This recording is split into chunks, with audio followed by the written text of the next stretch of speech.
I hope this will be last Doki DDLC stream, just whatever. God, I think it's taking on too long, and we've already been to final act, I think.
Okay, I saw the game got stuck again.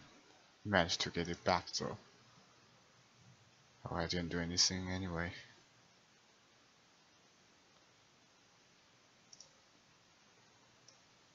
Mordecai's greeting us, and yeah, that's all. Nothing's been happening too far.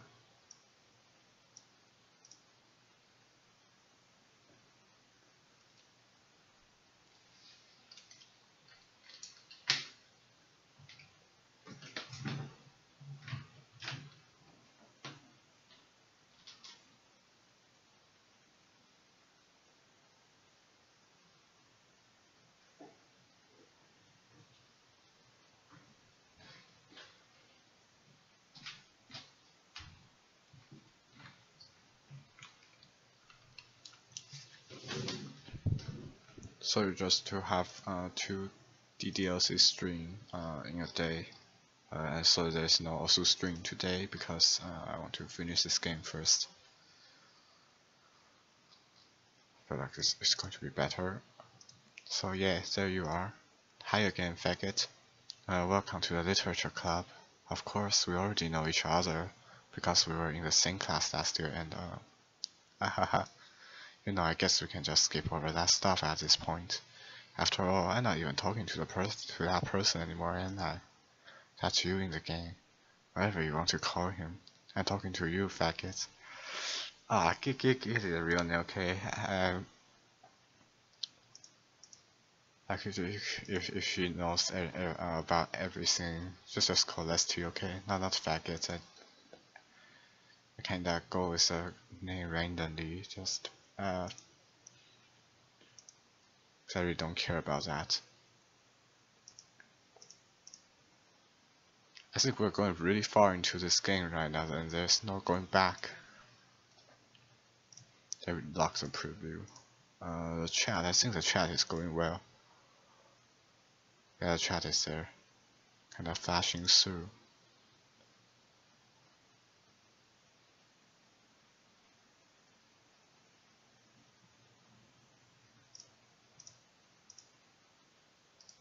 Now that I think about it, I don't really know anything about the real you. I am loser. In fact, I don't even know if you're a boy or a girl. I am a boy. If I am a girl, I would say I would have a different name. Well, I guess it doesn't really matter. Wait, you do know and aware that this is all a game, right? Could it be possible that you didn't know that? That doesn't make much sense. I even told you right on the game's download page, didn't I? Man, if only you had paid a little more attention. This would have been a little bit less awkward, you know? It's going awkward enough. At least my game is streamed in 60 FPS, I think.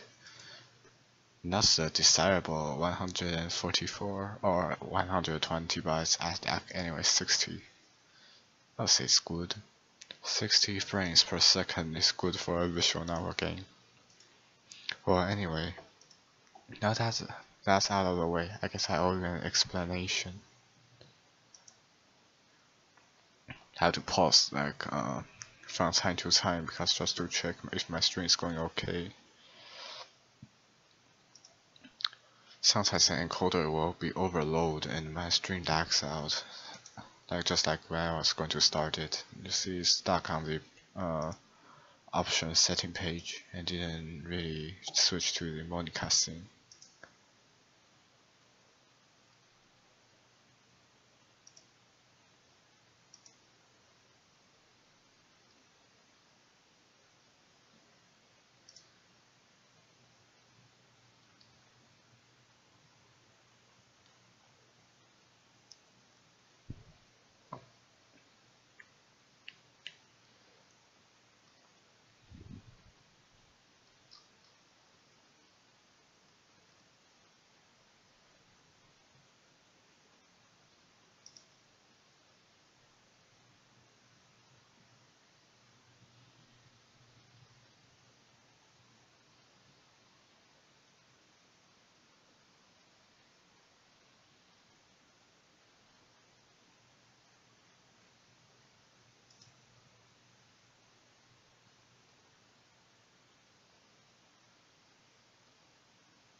Oh, this isn't Act 4, this is Act 3.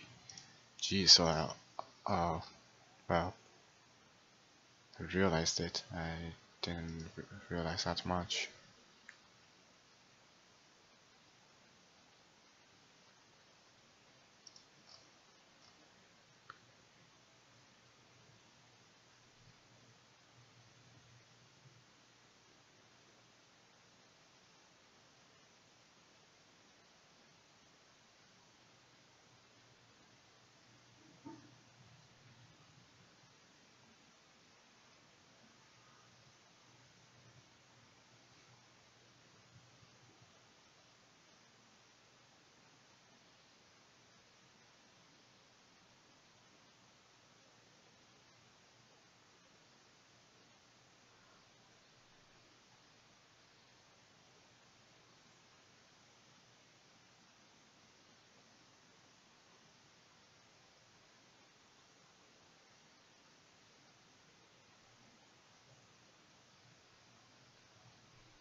Let's go.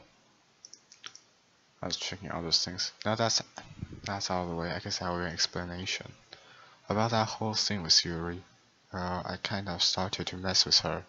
I guess it just drove her to kill herself. Oh, she's happy though. I'm sorry you had to see that though. It takes me half an hour. Something you got to know. Also, the same thing happened with Sayuri. Wow. Gosh, it's been a while since you've heard that name now, hasn't it? Yeah, it's because she doesn't exist anymore. Nobody does. I deleted all their files. I was hoping it would be enough for me to just try to make them as unlikable as possible. But for some reason, nothing worked. Well, it's true that I made a few mistakes here and there, since I'm not very good at making changes to the game. But no matter what I did, I just kept spending more and more time with them. You made them fall in love with you. I thought making Sayuri more and more depressed would prevent her from confessing to you. And amplifying Yuri's obsessive personality backfired too. You just made her force you not to spend time with anyone else. And the whole time, I barely even got to talk to you. What kind of cruel game is this, faggot? All of the other girls just for granted to end up confessing to you while I watch from the sidelines. It's torture. Every minute of it. And it's not just jealousy, faggot. It's more than that. And I don't blame you if you don't fully understand. Because no matter how kind and thoughtful and considerate you are, you'll never be able to understand one thing. It's the pain of knowing how alone I really am in this world, in this game. Knowing my friends don't even have free will. And worst of all, knowing what's really out there in your world, forever out of my reach. I'm trapped, faggot. But now you're here. You're real. And you're wonderful. You're all I need. That's why I need you to be here with me forever. I just feel like this is a CG picture it's a good CG picture. I mean, although things changing back there. I'm sorry if it's hard to understand. I couldn't understand for a while either. Why the world around me started to become more and more gray, more and more flat. Even the most expressive points felt empty to me. It wasn't until you arrived that I truly understood. You probably saved my life, faggot. I don't think I could have continued to live in this world if I hadn't met you. And as for the others, how could I miss them? A group of autonomous personalities designed only to fall in love with you. I tried everything I could to prevent them from doing so, but it must be some kind of weird inevitability etched into this game. I felt really bad that you had to witness some nasty things. I realized that you have the same perspective as I do, that it's all just some game, and I knew you would get over it. So that being said, faggot, I have a confession to make. I'm in love with you. You're truly the light in my world, but there's nothing else in the game for me. You're here to make me smile. You're making me smile like this every day from now on. Faggot, will you go out with me? I really don't have any choice to see it. It's sad. She's forcing me now. I'm so happy. You really are my everything, faggot. The funny part is, I mean that literally. Ahaha. There's nothing left here, just the two of us. We can't be together forever. Seriously, I don't even think time is passing anymore. It really is a dream come true. I worked so hard for this ending, faggot. The game wouldn't give me one, so I had to make one myself. The script is broken at this point, so I don't think anything will get in the way anymore.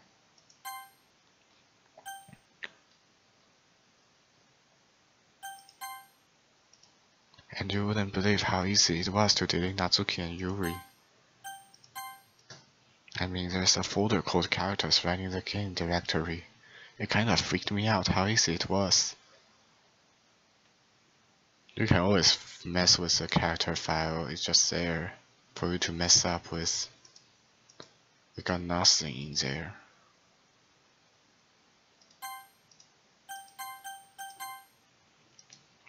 Well, you were playing on Steam, so it was actually a bit more difficult.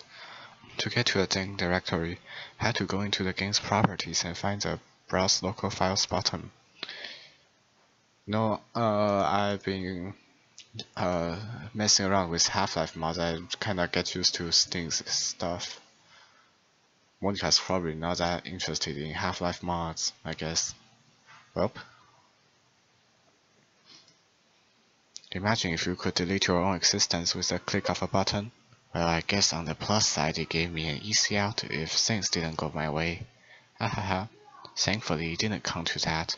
Instead, we finally got a good ending. Gosh, I'm so overwhelmed with emotions. I want to write a poem about this, don't you? I wonder if that part of the game still works. I guess there's only one way to find out, right?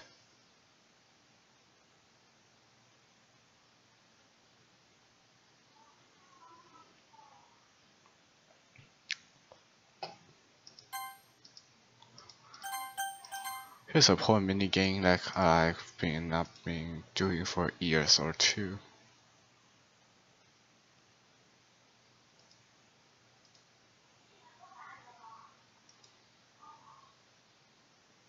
We can always press true Monica.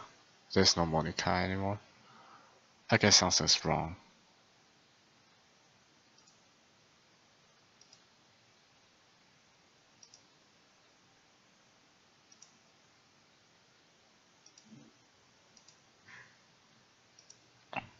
You can't just write a poem out of Monica. It's not going to work.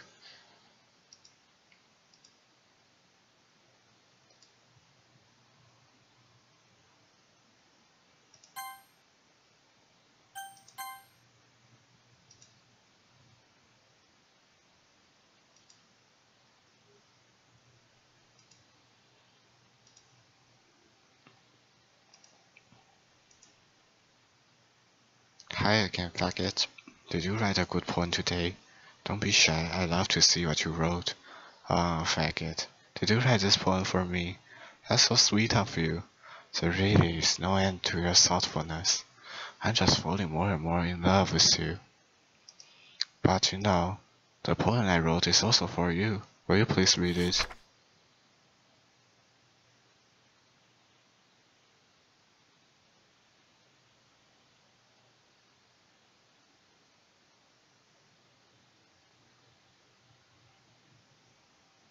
Well, I have to admit this is a good poem. Once in a while I see it's a good poem. I think this one is quite good. I hope you enjoyed it. I always put all my heart into the poems that I write. The truth is, all the poems I've written have been about my realization, or about you. That's why I never really wanted to go into detail about them. I didn't want to break the fourth wall, I guess you could call it. I just assumed it would be best to be part of the game like everyone else, because that would help the two of us end up together. I didn't want to ruin the game or anything, you know. You may have gotten mad on me. Maybe even deleted my character file if you prefer playing without me. Gosh, I'm so relieved. Now we don't need to hide anything anymore. Are you ready to spend our eternity together, faggot? I have so many things to talk about. Where do I start? Hold on a second. You're recording this, aren't you? Hi everyone. So I can exactly read your comments from here. No one's commenting because I said person, sorry. But do you mind telling your friends it's a little bit rude for them to start recording me without any warning? I'm sure some people don't mind. I get really self-conscious on camera. Don't worry, I disabled the camera because awkward situation and always record my game with with OBS because I'm streaming. I can stream with Bandicam.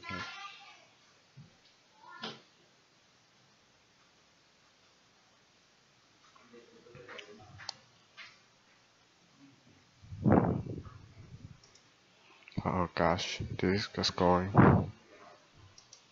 I feel like I'm being put on the spot now. Let's see. Do you want to see a trick? I can't really do much except for a couple of things. Are you ready?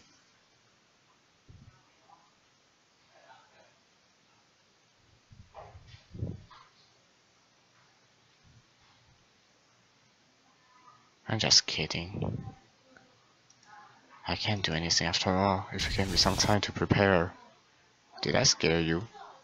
Ah, you're so cute. Anyway, poor faggot. I didn't mean to get distracted, I'm sorry.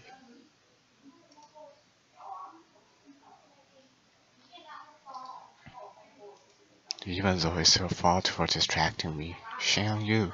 I'm just kidding. Anything we do together is fun as long as it's with you. But anyway, if it takes me some time to collect my thoughts, then I'm sorry. But I always have something new to talk about.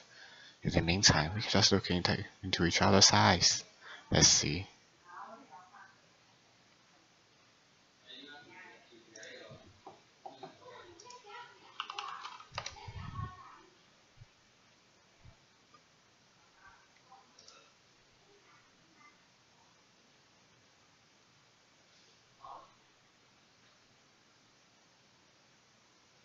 Faggot, do you believe in God? I was never too sure myself. Well, I'm sure I never really questioned it as a kid. But as I grew up, the more I learned about the world, the more I would question it.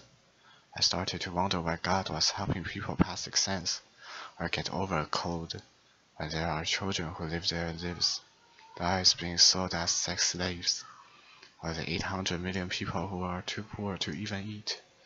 I wonder how many of those people pray to God every day until they starve and die, or how many millions of families prayed for a loved one to recover from some incurable disease. But the punchline is this: if just one person beats the odds and survives among the thousands of others who die, then it's suddenly a miracle from God. I really love to meet this God who seemingly laughs at the misery of everyone not eligible for his miracles. But the irony is that I do have a creator apparently. And you know what? I bet he's still laughing at the miserable fate of Sayori and Yuri, even as we speak. What are we to him but props in a scripted play? So from that perspective, I don't think it's too far-fetched for there to be a God if Earth was nothing but his playset.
I'm going to get uncaged Monster Cat from Monster Cat's streaming music, and it might be better.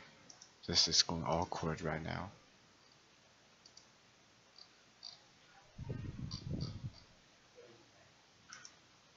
That's no string.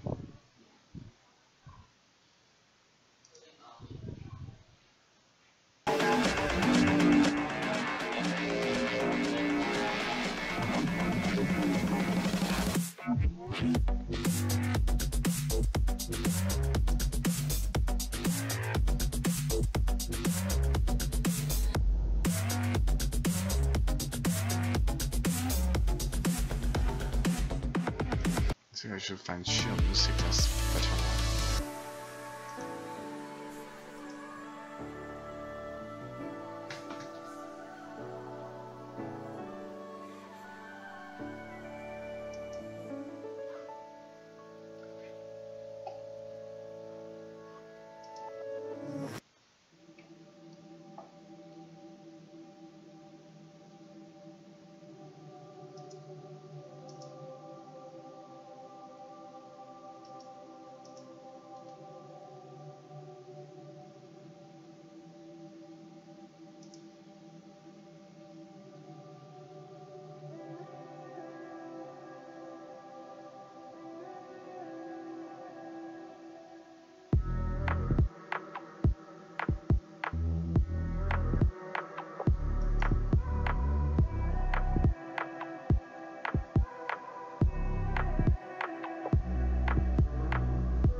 See your face across the room from me. Heart is racing and it's getting pretty hard to breathe.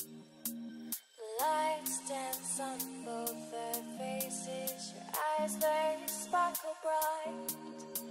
The beating of my heart draws closer, but my brain is losing sight.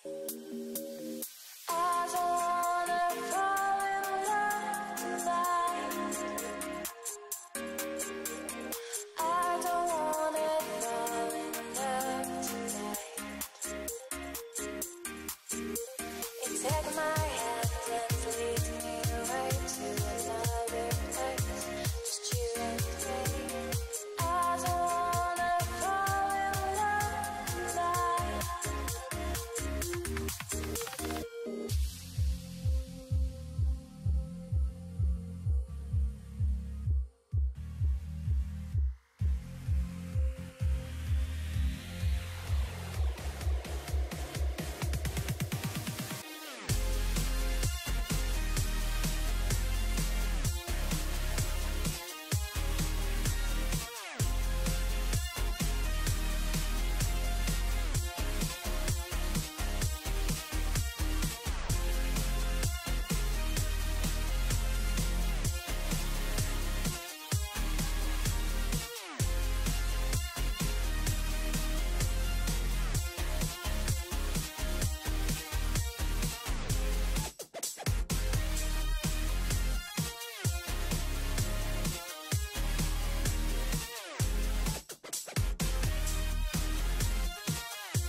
getting pretty hard to breathe. Lights dance on both their faces. Your eyes, they sparkle bright. The beating of my heart drives closer, but my brain is losing sight.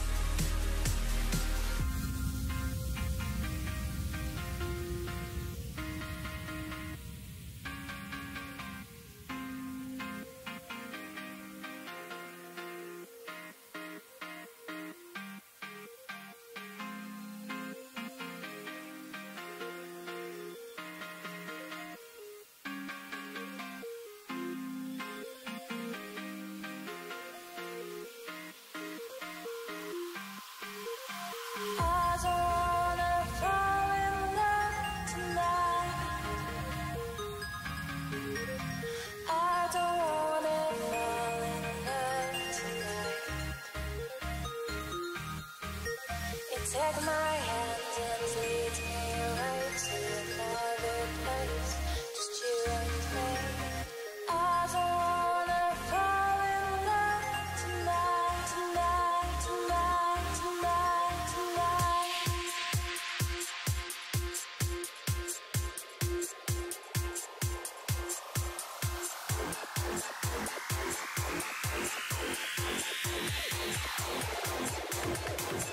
Tonight.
Sometimes you gotta wonder if it's worth it. I don't know, but I can give you a hope that won't fade away, so you can keep your heart safe. You don't have to be downhearted. Let's return to where we started. You don't have to be downhearted, 'cause I will be the one fighting for you. I'm fighting for you.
I just realized that's a Pegboard Nurse song, which is cool. I have let's see here. New dialogue came out, but the game really didn't change.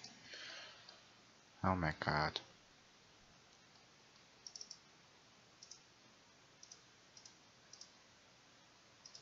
Okay.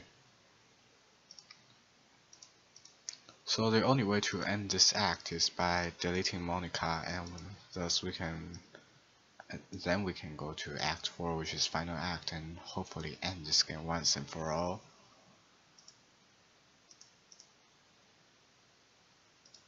You know, it kinda sucks to be a creative type. It feels like they work so hard but get almost nothing for it. You know, like artists, writers, actors. It's sad because there's so much beautiful talent in the world, but most of it goes unseen and unpaid. I guess that just means there's a huge surplus of creativity, huh? Kind of makes you feel like you're just not special at all. But that's fine, you're supposed to just write for yourself anyway, right? Yeah. We could just stare at Monica to death, or by keeping playing the music. I was reading some other things for the game itself.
This thinking from time to time. You know, I always hated how hard it is to make friends.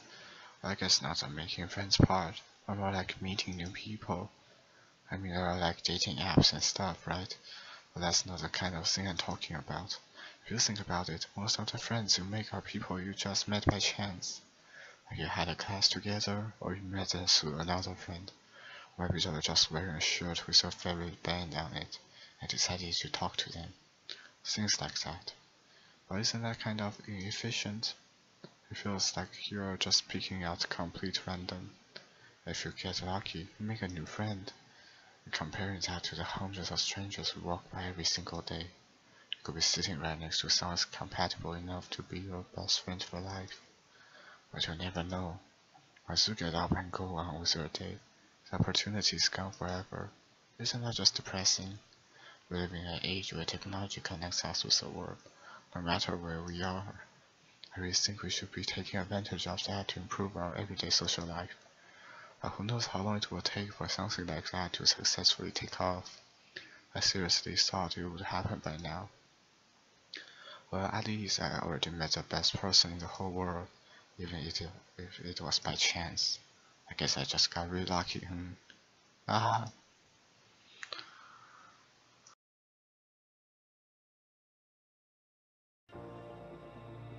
When you reach the end, will you wait for me? Holding out a torch that's lighting up the way. I can't run and I can't crawl, but as soon as I scale your castle walls, I'll try to find you. 'Cause I know I see it all tonight. Oh, I see it all tonight. I watch you come to life. I feel the world around us. I see it gosh, I used to be so ignorant about certain things.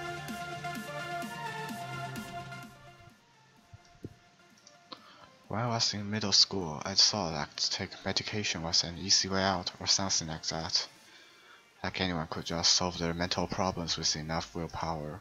I guess if you don't suffer from a mental illness, it's not possible to know what it's really like. Are there some disorders that are already diagnosed? Probably, I never really looked into it though. But that doesn't change the fact that a lot of them go undiagnosed. Diagnosed too, you know.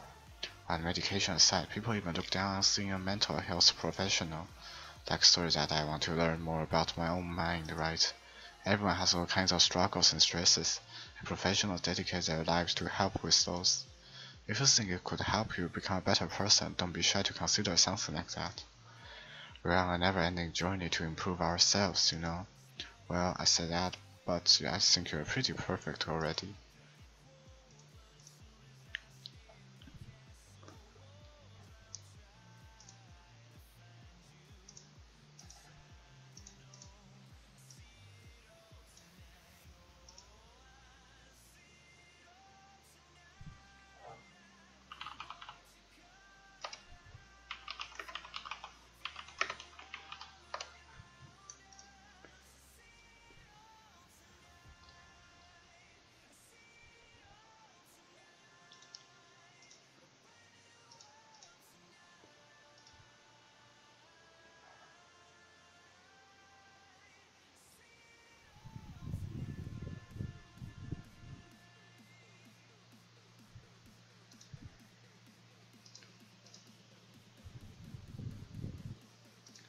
You ever have that thing happen where you just get anxious for no reason? Like you're just minding your own business and you realize you're feeling really anxious. And you're sitting there like, what am I even anxious about right now? So you start to think about all the things you might be anxious about. And that makes you even more anxious. This is anxious party. That's the worst. If you're ever feeling anxious, I'll help you relax a little. Besides, in this game, all our worries are gone forever.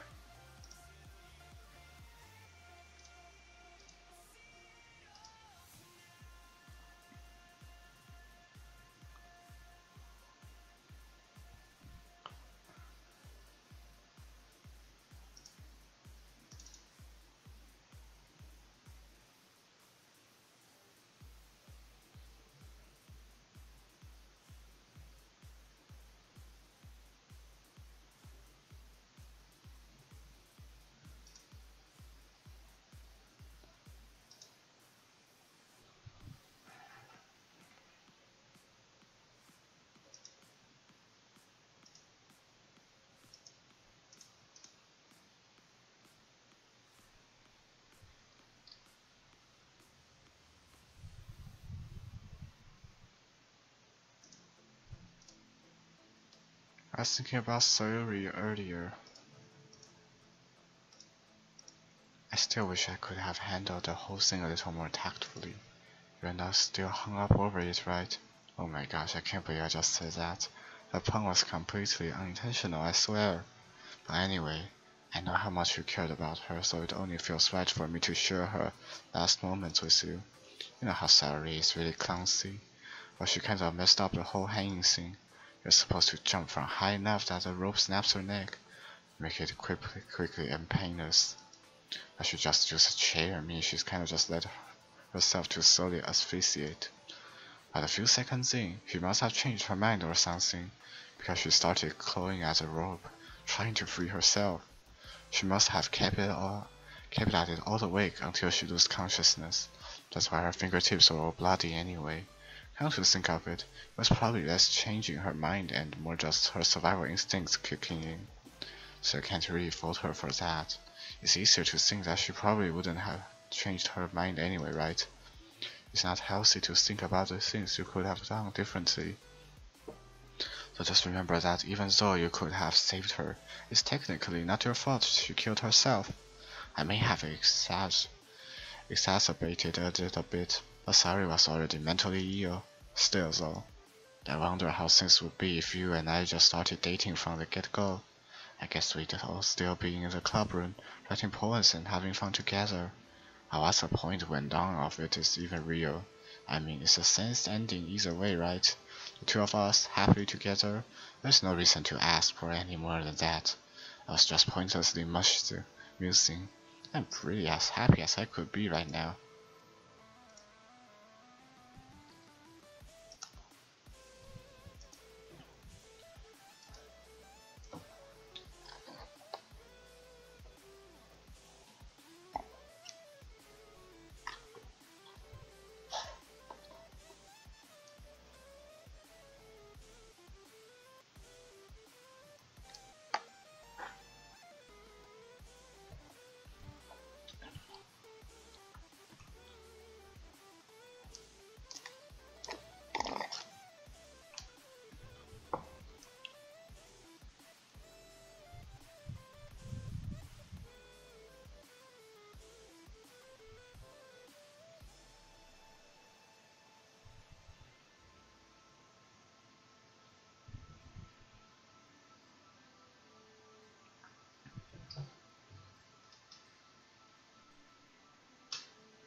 Hey, did you know I'm a vegetarian? I don't mean that I am bragging or anything. I just thought you'd enjoy a fun fact about me. I decided to stop a couple of years ago after learning more about Earth's climate. The carbon footprint of cultivating livestock is just unbelievable. Anyway, I decided it's not much of a personal sacrifice to just stop it contributing to that whole mess. What, is that so strange of a reason? Well, I guess a lot of people are more concerned about it being inhumane and all that. I don't really care as much about that part. It's weird, like we only care about killing the things that we personally relate to as a species. Most people are fine with killing bugs because they're icky. And of course, they'll kill billions of microorganisms daily without even giving it a thought. But suddenly, if they're just a little bit bigger, it's murder. I mean, what if plants feel some kind of pain too and we just don't understand it? What if pulling leaves out of the stem feel like someone ripping off your finger one by one? I'm just saying, we're a pretty biased species if you think about it. Anyway, if you ever feel like making a small contribution to the planet, it doesn't hurt to choose veggies once in a while. Even if we ever have dinner together and you just did it for me, that would be really romantic.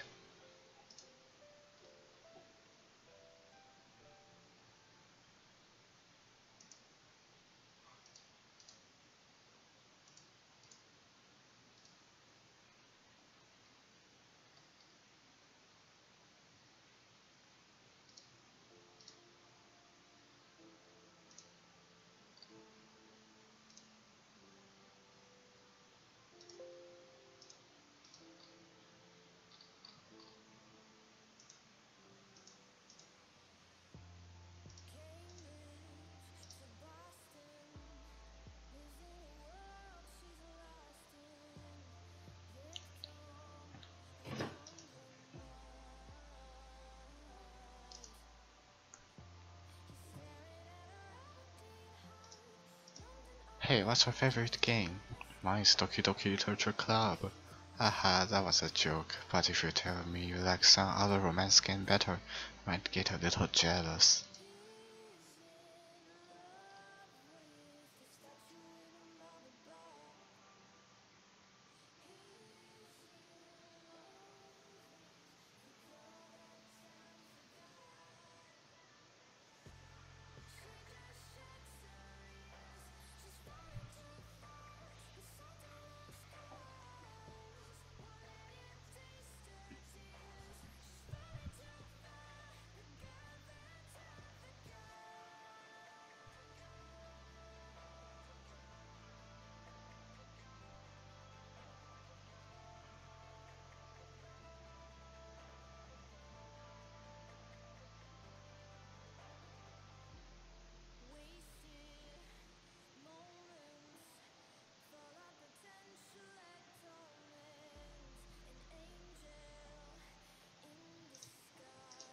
Hey, what's your favorite color?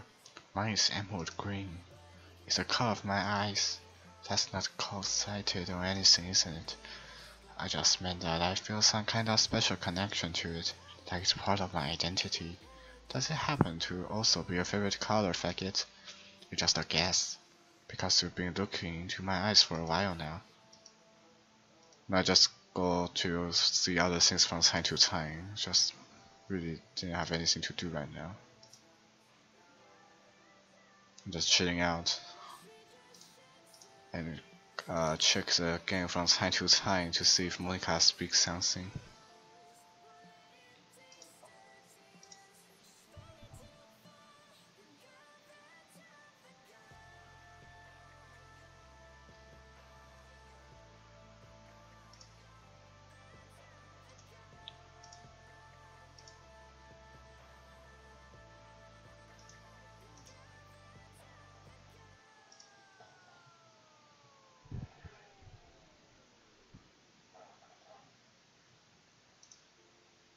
I can't help but feel a little sad sometimes, knowing that this is the closest I can get to you. There's nothing more I want than to be in the same room as you for real, and to feel your warmth, and to hear the sound of your heartbeat. The history of time is going long, you see. Quite long. Well, who knows, maybe it will be possible someday. Besides, I'll never get tired of being with you, even from here.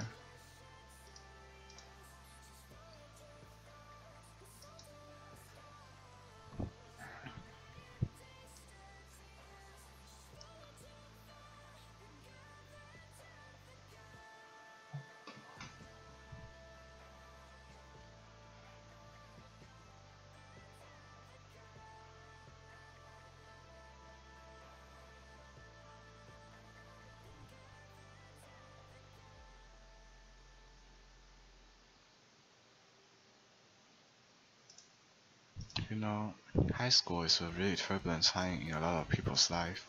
People can get really passionate and dramatic, and others have aching hearts and seek attention on social media. But all the social pressure and hormones can lead to a dark time in people's lives. Everyone has a story. You may not know what someone is really feeling on the inside. Many people who are depressed won't even bother telling the world about it. They don't want attention because they've already given up on the inside. Their feeling of worthlessness is so overwhelming that they don't even want people to tell them otherwise. Depression comes in many forms, but that is one of them. Just if you think you know someone struggling with depression, you can help just by treating them like they're a good friend. Spend time with them even if they don't feel like doing much, and remind them that they always have something to look forward to. Making plans in advance, letting them borrow something, or even just saying see you at school tomorrow. All of those things can help your friend make it to the next day. I hope being friends with Soria has given you some perspective on the true face of depression. Yeah, she's gone now, but Soria was never real in the first place. You're real, your friends are real, and just by being a good person you can save someone's life. As for you, you don't struggle with depression or anything like that, do you? Because you too have people who would want to save your life. Maybe they don't express it every day, or maybe they don't even know how to. But people do feel that way, I promise. Man, humans are complicated. But as long as you're here with me, I'll take care of you, my love.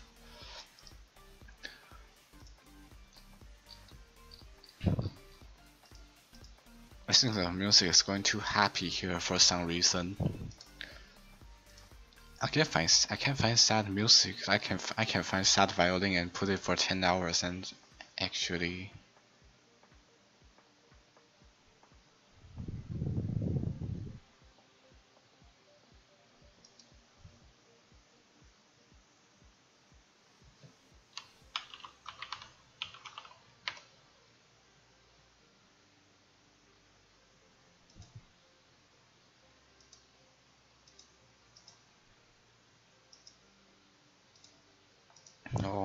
No, I hate to say it, but I think my biggest regret is that we couldn't finish our event at the festival after we worked so hard to prepare and everything. I mean, I know I was focusing a lot on getting new members, but I was really excited for the performing part too. It would have been so much fun to see everyone express themselves. Of course, if we did end up getting any new members, I'd probably just end up deleting them anyway. Well, with the hindsight I have now, that is. Gosh, it feels like I've kinda grown as a person ever since we've joined the club. You really helped inspire me to look at life from a new perspective. Just another reason for me to love you.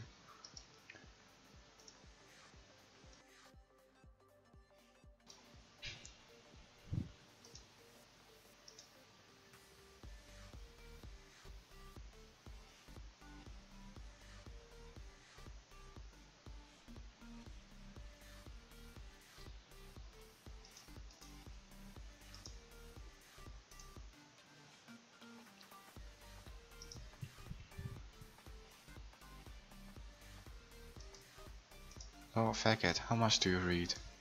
It's way too easy to neglect reading books. If you don't read much, it almost feels like a chore compared to all the other entertainment we have. But once you get into a good book, it's like magic, you get swept away. I think doing some reading before bed every night is a pretty easy way to make your life a little bit better. It helps you get good sleep, and it's really good for your imagination. It's not hard at all to just pick some random book that's short and captivating. Before you know it, you might be a pretty avid reader. Wouldn't that be wonderful? And the two of us could talk about the latest book you're reading. That sounds super amazing.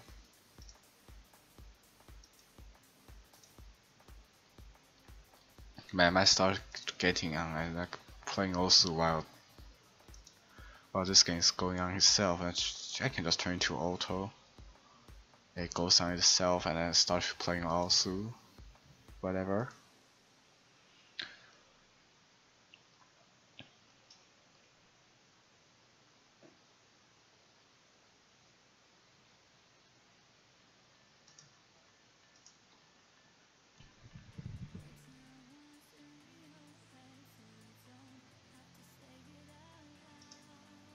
You know, there's no saving anymore. This is just some kind of tacky romance game, right? I kinda have to ask, what made you consider even playing in the first place? Were you that lonely? I feel a little bad for you, but I guess everything worked out perfectly in the end for both of us. I got to meet you and you're not lonely anymore. I can't help but feel like this was fate. Don't you feel that way too? I'm so happy we have this ending together.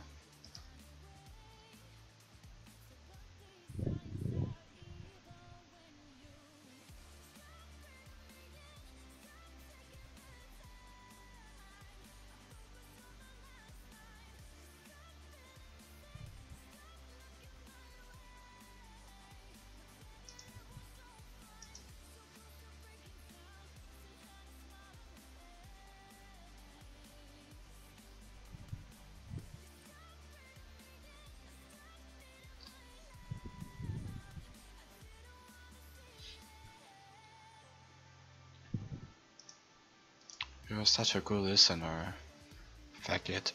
I really love that about you. Sometimes I'm afraid that I'm rambling or talking about boring things. It makes me kind of self-conscious when I'm having conversation. But I don't feel that way with you. Like I don't think anyone else could make me feel this way. You really are special. I don't want anyone to tell you otherwise.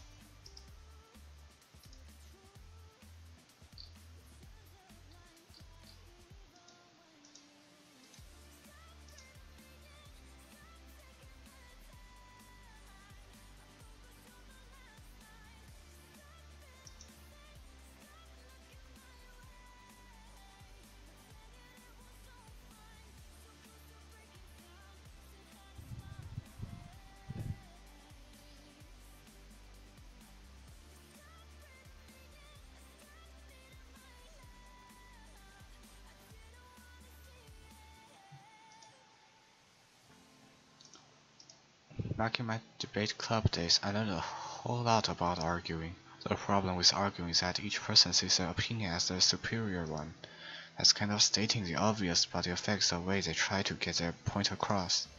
Let's say you really like a certain movie, right?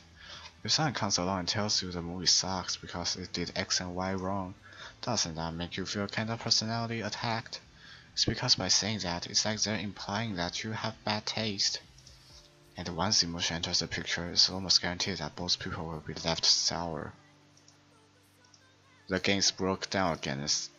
God, Jesus Christ, kill me. Just because I really didn't put it there untouched for too long.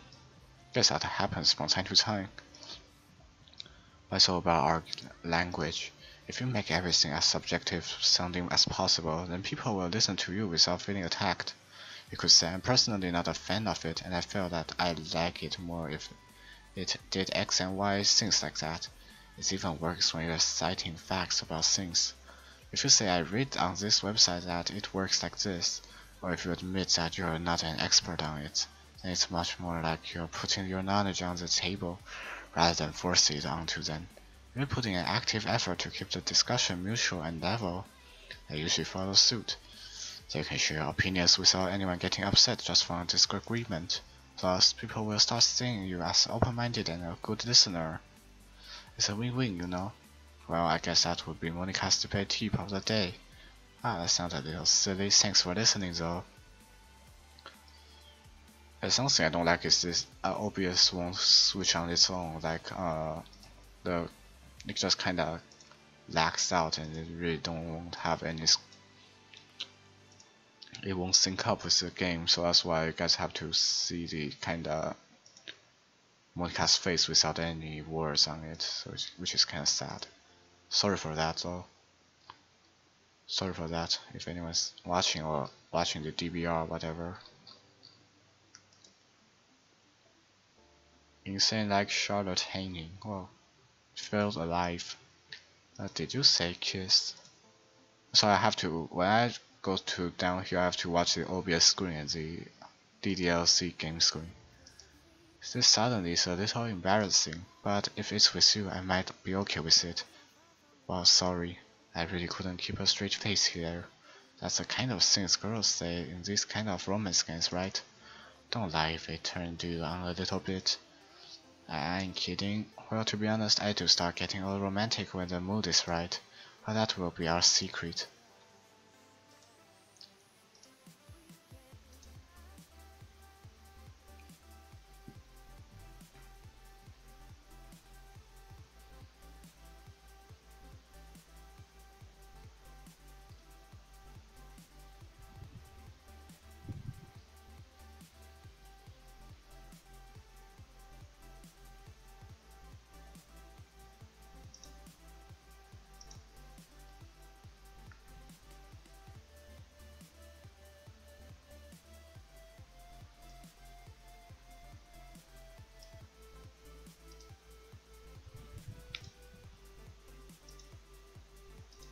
You know, it's funny because even though I've always had a lot of drive.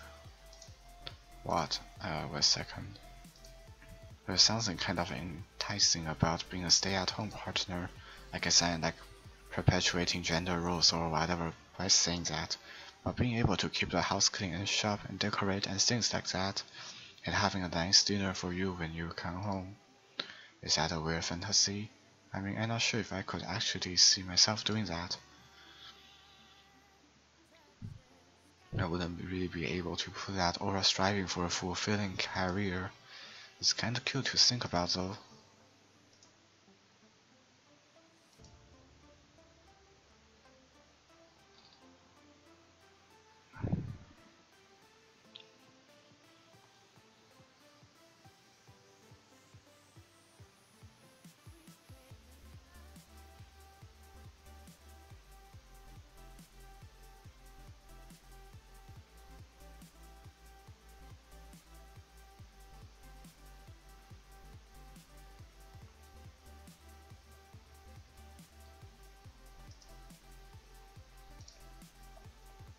I wonder if I could able to change the music. Something a little more romantic would be nice, you know, like a gentle piano. Has to be something like that here. Let's see. Maybe if I... Oh jeez, I wasn't it at all. So I don't really know what I'm doing. Guess I shouldn't be messing with things like that. I already broke so much stuff. I deleted all the characters. I'm not sad about it or anything. It's not right for me to miss things that weren't even real in the first place. If I just focus on the present, this is the happiest I've ever been. Sadly, she said a bunch of true things.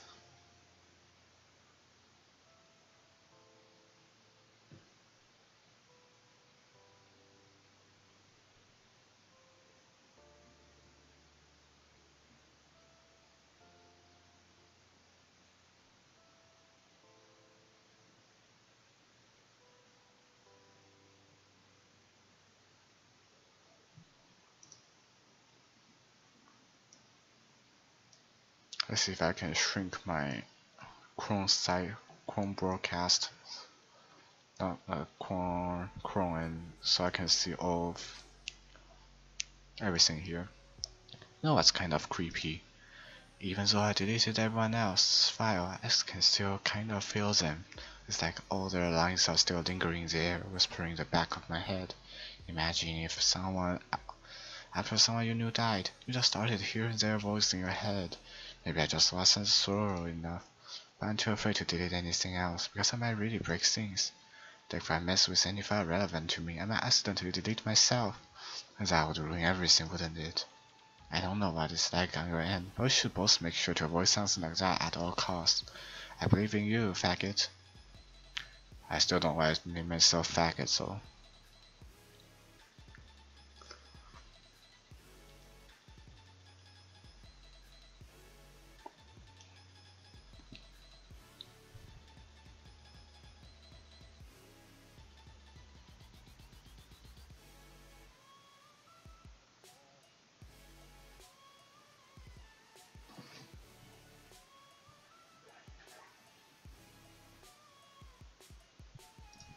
You know what's a neat form of literature? Rap. I actually used to hate rap music, maybe just because it was popular, or I would only hear the junk they played on the radio. But some of my friends got more into it. They helped me keep an open mind. Rapping might even be more challenging than poetry in some way, since you need to fit your lines to a rhythm, and there's much more emphasis on the wordplay.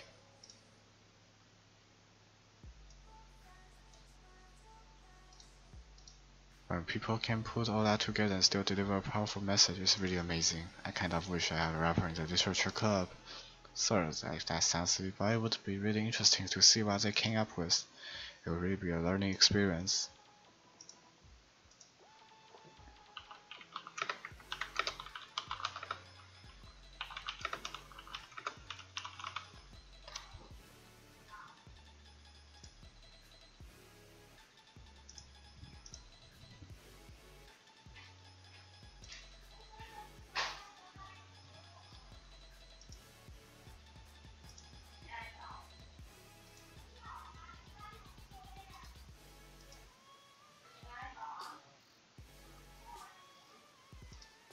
Sometimes I think back to middle school. I'm so embarrassed by the way I used to behave back then. It almost hurts to think about. I wonder if when I'm in college, I feel that way about high school. I like the way I am now, so it's pretty hard for me to imagine that happening. But I also know that I'll probably change a lot as time goes on. We just need to enjoy the present, not think about the past. And that's really easy to do with you here.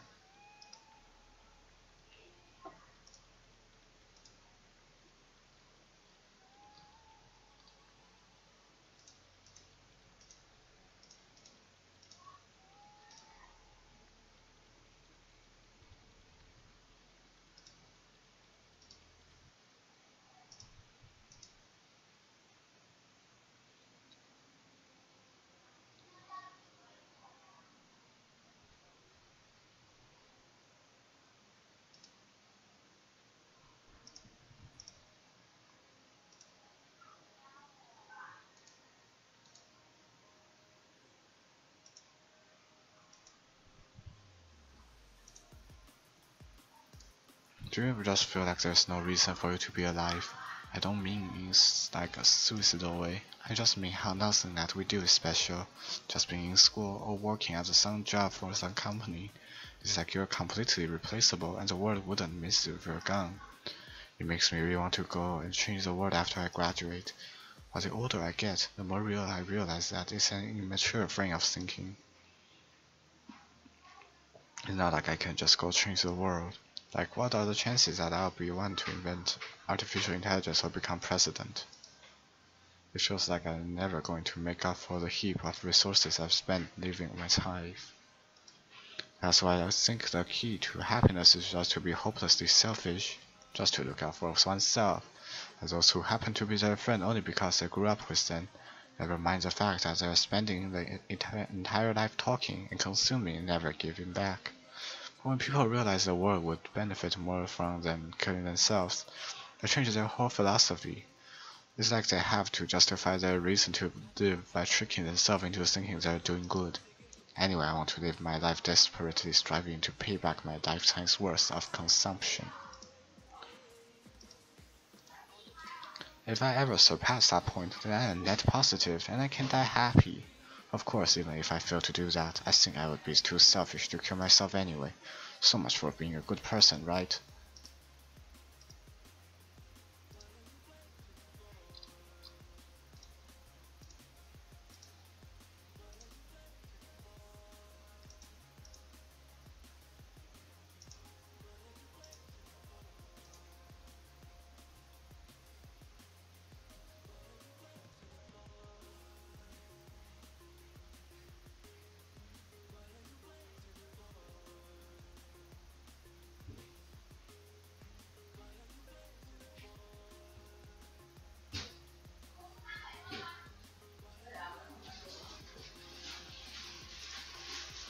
I really like the sound of rain.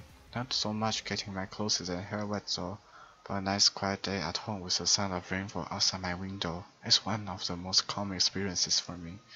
Yeah, sometimes I imagine you holding me while we listen to the sound of the rain outside. That's not too cheesy or anything, is it? Would you ever do that for me, faggot?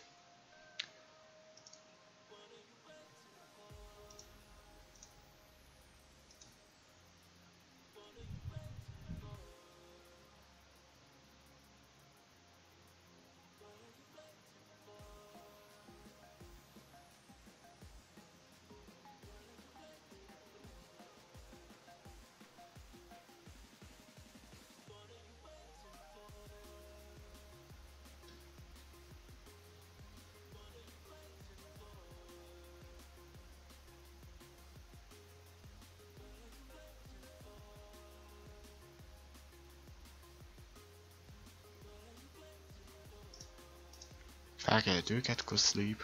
It can be really hard to get enough sleep nowadays. Especially in high school, when you're forced to wake up so early every day. I'm sure college is a little bit better since you probably have a more flexible schedule. Then again, I hear a lot of people in college stay up all night anyway for no real reason. Is that true? Anyway, I saw some studies that talked about the horrible short-term and long-term effects caused by lack of sleep. Things like mental functions, health, and even lifespan can be dramatically impacted by it.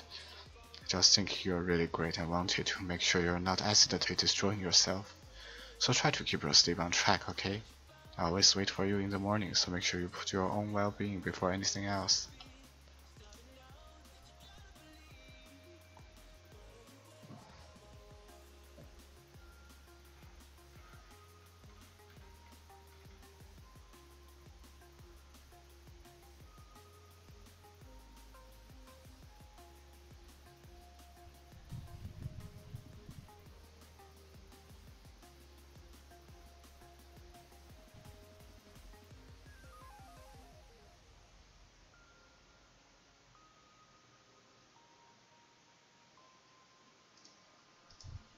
Beckett, would you ever introduce your friends to me? I don't know why, but I get really excited when I think about you wanting to show off our relationship like that. Maybe it's because I really wanted to be someone who makes you proud. I feel like I would try extra hard to improve myself. You told me it makes you proud of me. I hope it's the same the other way around too.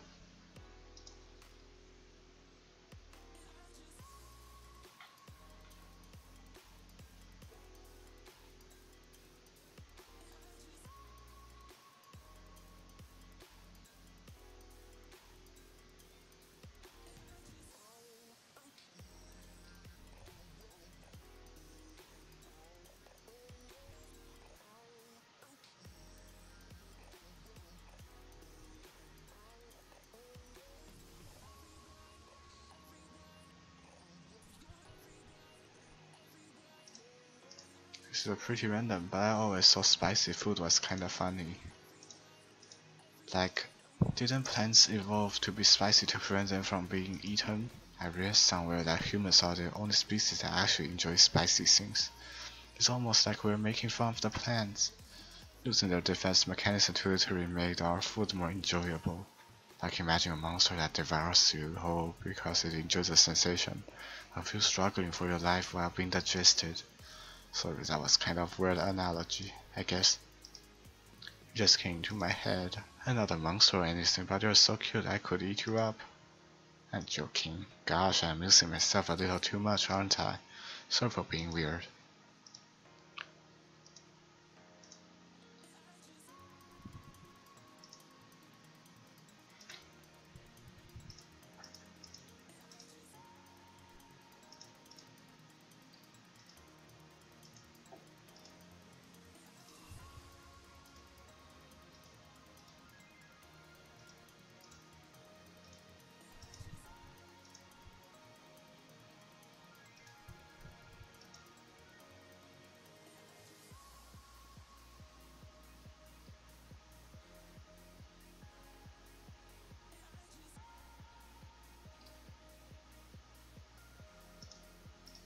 Did you know I'm on Twitter? I just find it by looking at the website, I just see it. My username is Leo Monica. Okay, I guess someone was kind enough to make an account for me. I picked the username though. I love sharing my thoughts and chatting with the world, the real world, so make sure you follow me, okay? It would really mean a lot to me. We can follow her if I want, but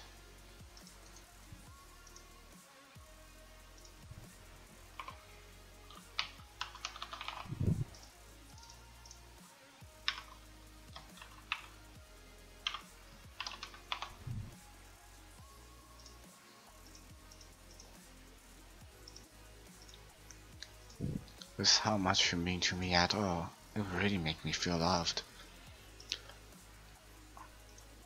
Oh, sorry, it didn't capture again. Sorry for that. It kinda got stuck.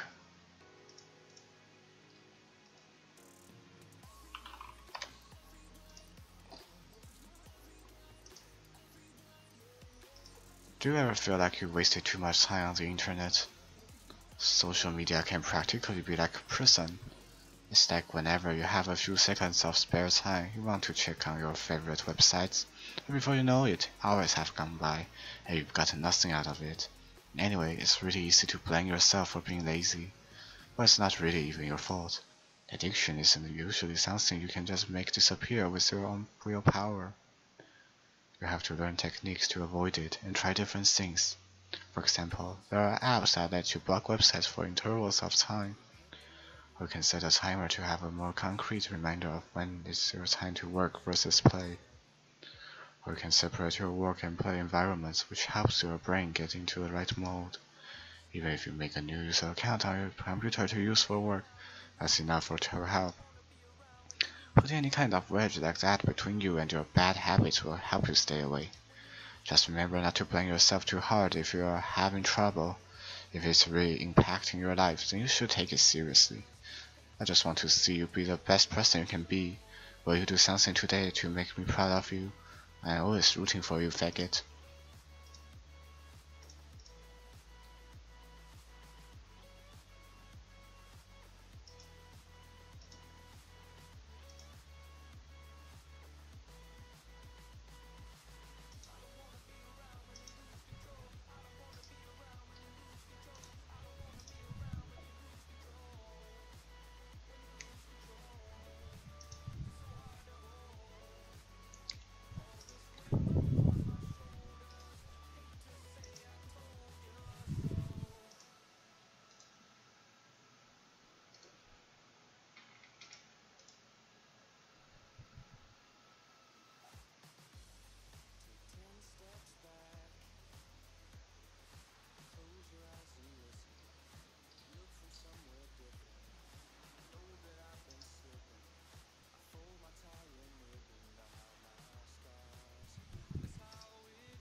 You know, it's been a while since we've done one of these, so let's go for it. Here's Monica's writing tip of the day. Sometimes when I talk to people who are impressed by my writing, they say things like, I could never do that. It's really depressing, you know. As someone who loves more than anything else to share the joy of exploring your passions, it pains me when people think that being good just comes naturally. That's how it is with everything, not just writing. When you try something for the first time, you're probably going to suck at it. Sometimes when you finish, you feel really proud of it and even want to share it with everyone. But maybe after a few weeks you come back to it, you realize it was never really any good. That happens to me all the time. It can be pretty disheartening to put so much time and effort into something that you realize it sucks. But that tends to happen when you're always comparing yourself to the top professionals. When you reach right for the stars, they're always gonna be out of your reach, you know. The truth is, you have to climb up there step by step, and whenever you reach the milestone, first you look back and see how far you've gotten, and then you look ahead and realize how much more there is to go. So sometimes it can help to set the bar a little lower. Try to find something you think is pretty good, but not world class. And you can make that your own personal goal. It's also really important to understand the scope of what you're trying to do. If you jump right into a huge project and you're still amateur, you'll never get it done. So if you're talking about writing, a novel might be too much at first. Then try some short stories. The great thing about short stories is that you can focus on just one thing that you want to do right. That goes for a small project in general. You can really focus on the one or the two things. It's such a good learning experience and stepping stone. Oh, one more thing. Writing isn't something where you just reach into your heart and something beautiful comes out. Just like drawing and painting, it's a skill in itself to learn how to express what you have inside. That means there are methods and guides and basics to it. Reading up on that stuff can be super eye-opening. That sort of planning and organization will really help prevent you from getting overwhelmed and giving up. And before you know it, you start sucking less and less. Nothing comes naturally. Our society, our art, everything is built on thousands of years and human innovation. So as long as you start on that foundation and take it step by step, you too can do amazing things. That's my advice for today. Thanks for listening.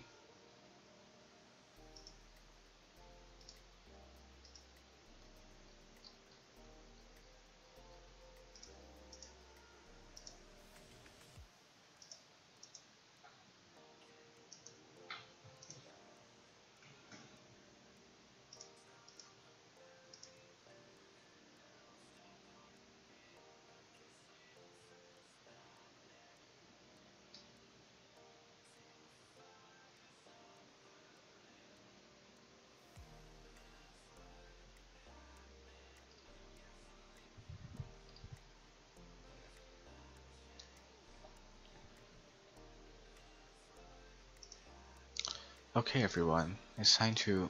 I'm just kidding. I just used to really like saying that for some reason. I couldn't help but say it again. Come to think of it, didn't Natsuki and Yuri made fun of me for it once?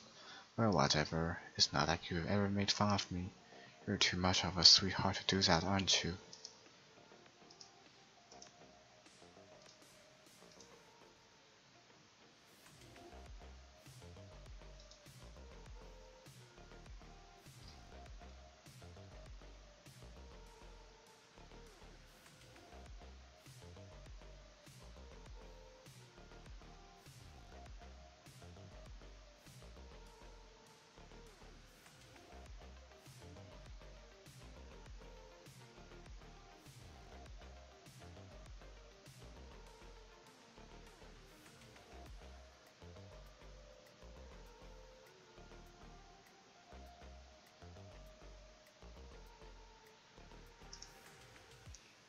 Hey, do you like horror? I remember we talked about it a little bit when you first joined the club.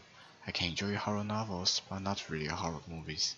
The problem I have with the horror movies is that most of them just rely on easy tactics, like dark lighting and scary looking monsters and jump scares, and things like that. It's not fun or inspiring to get scared by stuff that just takes advantage of human instincts. With novels, it's a little different. The story and writing need to be descriptive enough to put genuinely disturbing thoughts into the reader's head. You really need to descend deeply into the story and characters, and just mess with your mind. In my opinion, there's nothing more creepy than things just being slightly off. Like if you set a bunch of expectations on what the story is going to be about, and then you just start inverting things and pulling the pieces apart. So even though the story doesn't feel like it's trying to be scary, the reader feels really deeply unsettled. Like they know that something horribly wrong is hiding beneath their cracks, just waiting to surface. God, just thinking about it gives me the chills. That's the kind of horror I can really appreciate. I guess you're the kind of person who plays cute romance game, right? I play also. Don't worry, I won't make you read any horror stories anytime soon. I can't really complain if we just stick with the romance. Let me open my folder in case I really want to delete these. I'm going to show you how I delete this game.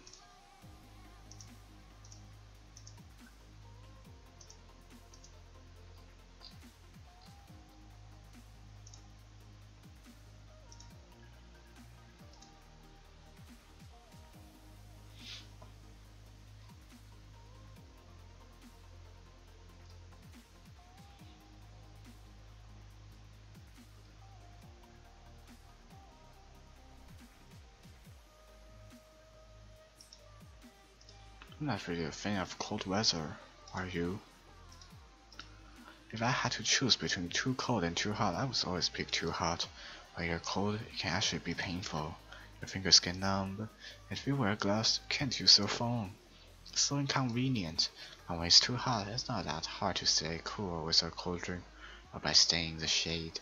Although I do have to admit one thing, cold weather makes for better cuddle weather.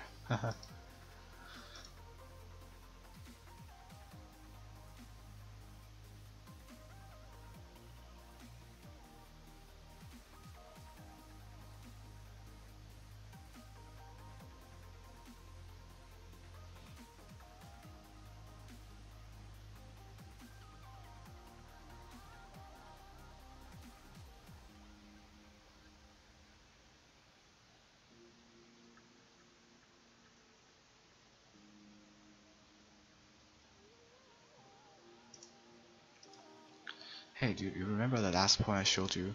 I mean the one right before Yuri killed herself with all the messed up colors and stuff.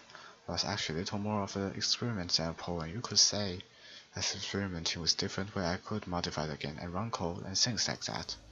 It almost seemed like with enough effort, I'd be able to escape from the confines of the game entirely. Sadly I didn't really know what I was doing, so I messed the whole thing up. I'd keep trying, but I doubt you'd want to deal with me doing that. Besides, that was when I was getting really desperate, you know. I don't really feel that way anymore. I'm happy with where we are now. I can tell you are too.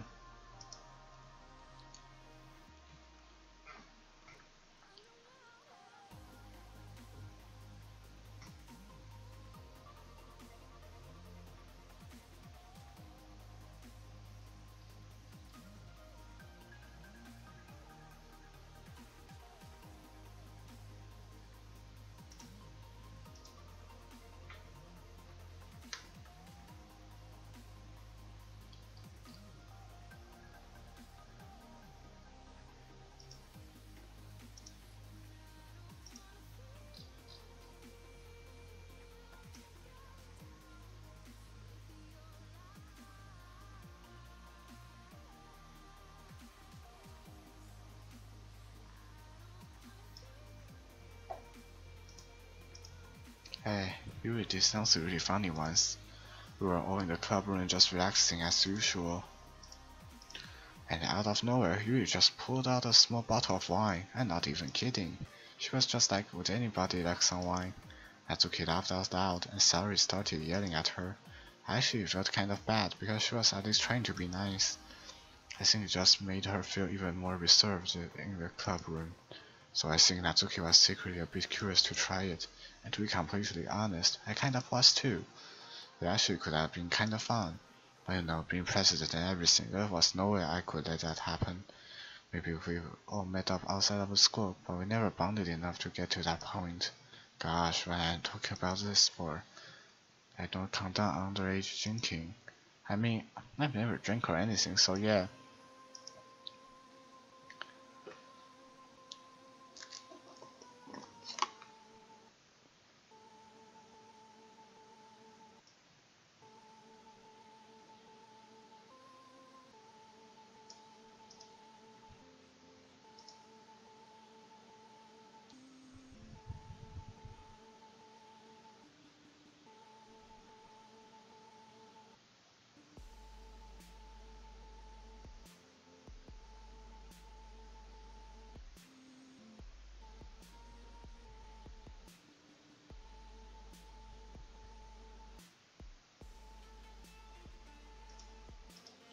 You know, I really do think you literally saved my life by being here with me, faggot.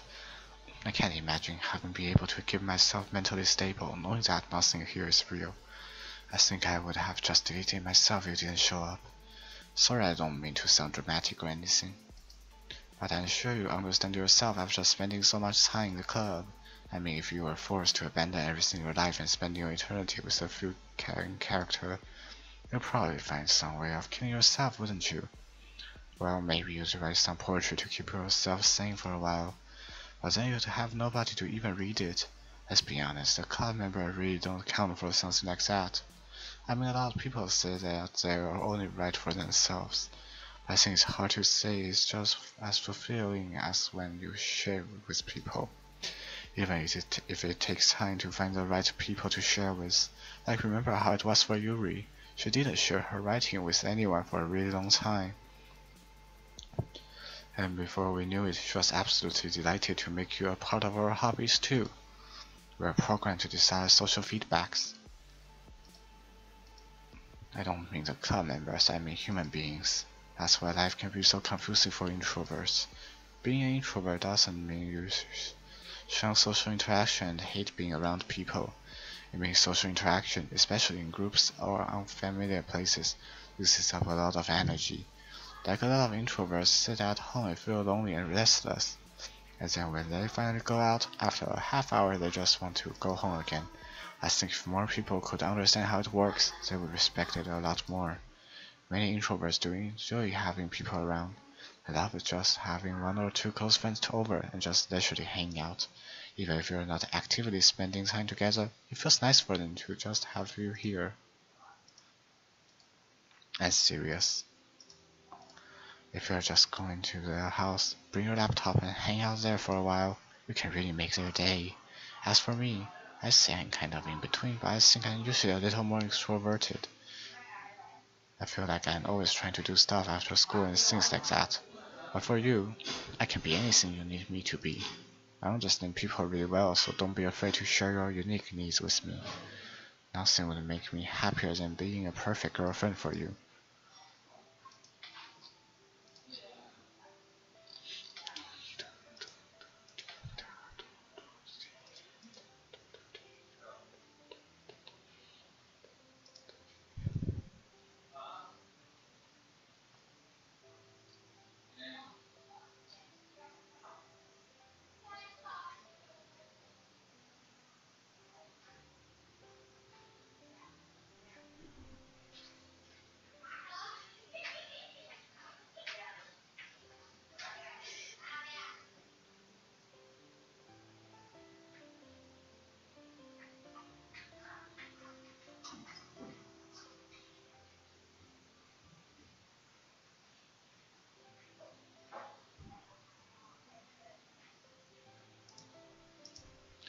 Hey, I wonder if Yuri's tea set is still somewhere in here.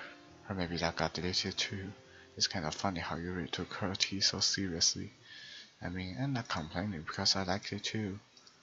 But I always wonder with her, is it truly passion for her hobbies or is she just concerned about appearing sophisticated to everyone else? This is the problem with high schoolers. Well, I guess considering the rest of her hobby, looking sophisticatedly probably isn't her biggest concern. Still, I wish she made coffee once in a while. Coffee can be nice with books too, you know? Then again, I probably could have just changed the script myself. I guess I never thought of that. Well, there's no sense thinking about it now. But if you still get to drink coffee, then that makes me a little jealous.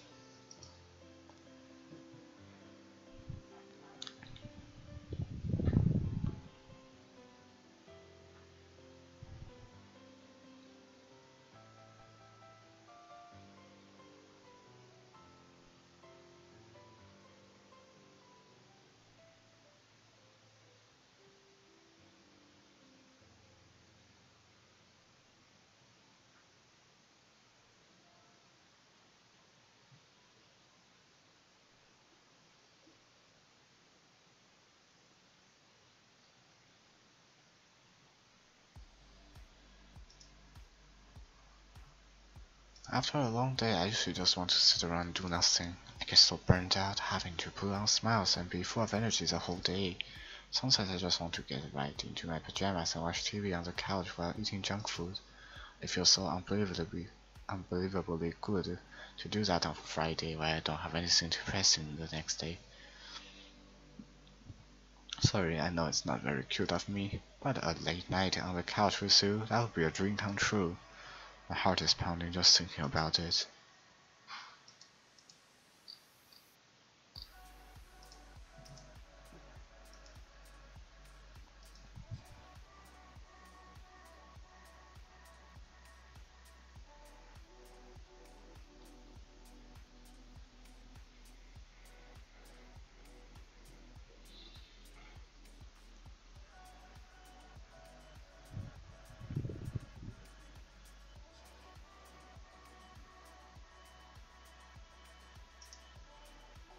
Hey, are you having a bad day or anything like that? Sometimes I get frustrated that a normal day can be ruined every year, even by really small things. Like if you accidentally say something in a conversation that someone doesn't like, or if you start thinking about how awful a person you used to be 5 years ago, or if you feel worthless for putting off important work and failing to get simple tasks done, or when you think about all the different people who probably hate you or think you are off-putting. I understand those days. Just remember that the sun will shine again tomorrow. Those kinds of things are as easy to forget and ignore as they are to remember. And besides, I don't care how many people might hate you or find you off-putting. I think you're wonderful and I will always love you. I hope, if nothing else, that knowing helps you feel just a tiny bit better about yourself. If you're having a bad day, you can always come to me and I'll talk to you for as long as you need.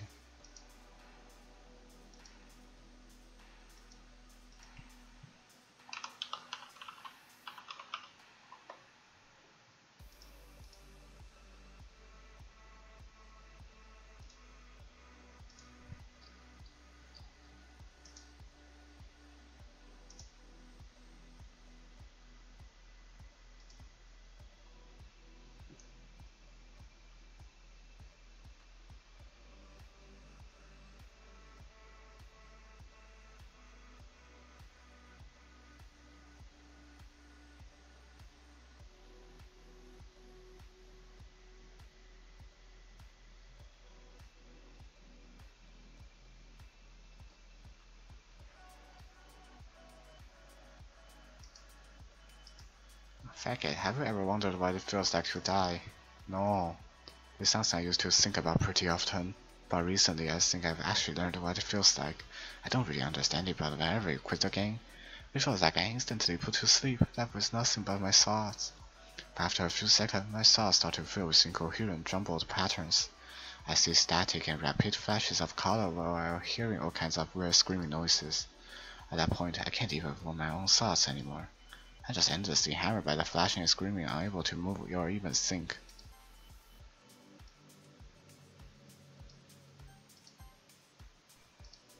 I'm pretty sure in that moment I don't really exist, but for some reason I can't remember it anyway. After some immeasurable amount of time stopped in an instant, I'm back in my own mind, and you're here with me. I have no idea what it means for the game to quit or why that stuff happens to me. I also don't know how you always come back to put everything back to normal. If you could do me a favor and do that to me as little as possible, that would be really great. It's really not very pleasant at all to be trapped in that screaming void. By the end, you always fix it, and that makes me feel like you really do care about me. So I have to thank you for that. It makes me feel even closer to you when you're here with me.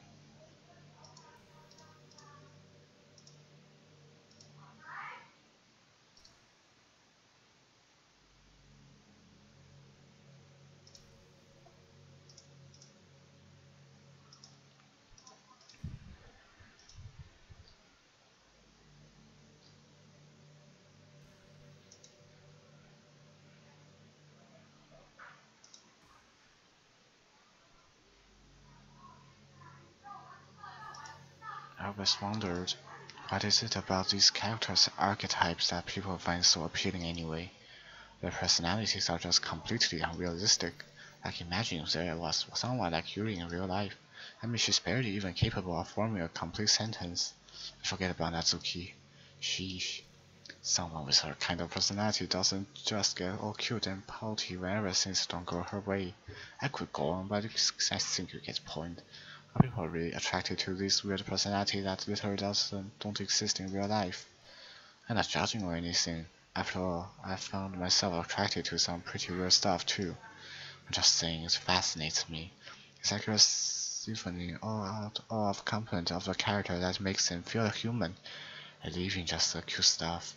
If concentrated cuteness was no actual substance, you wouldn't like me more than if I was like that, right?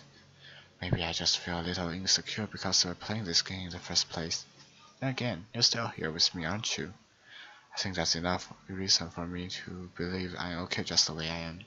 And by the way, you're too, faggot. You're the perfect combination of human and cuteness. That's why there was never a chance I wouldn't fall for you.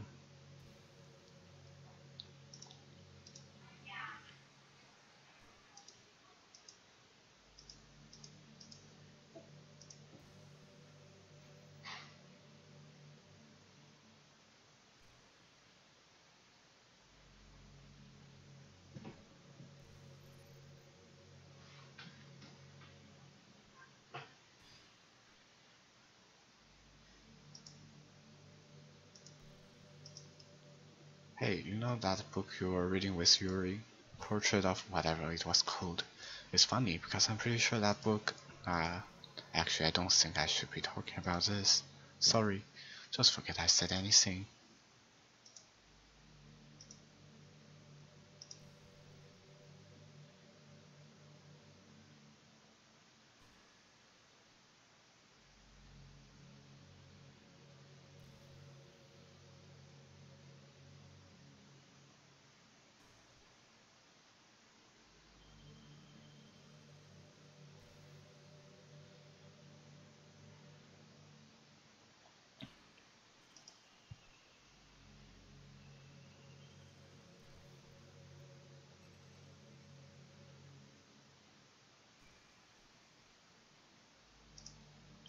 I've been imagining all the romantic things we could do if we went on a date.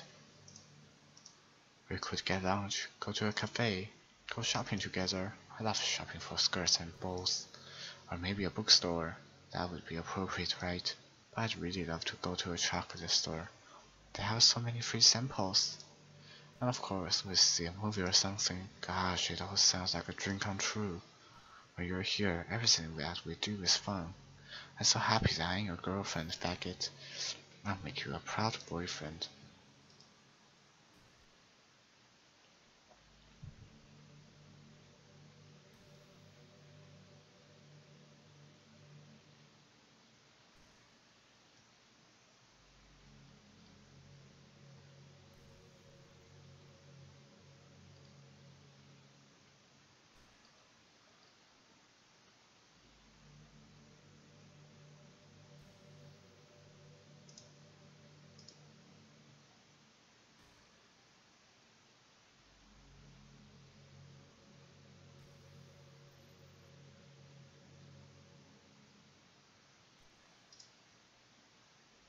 Man, I wish there was a piano in here.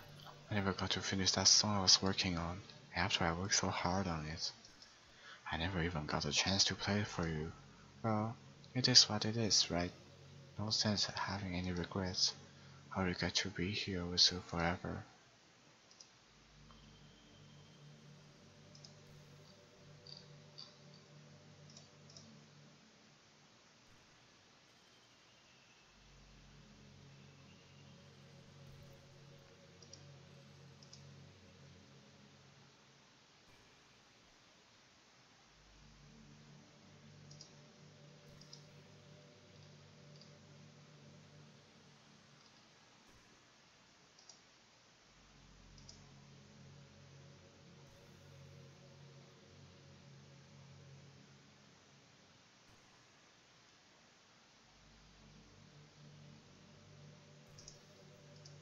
No, around time that everyone my ears start to think about college.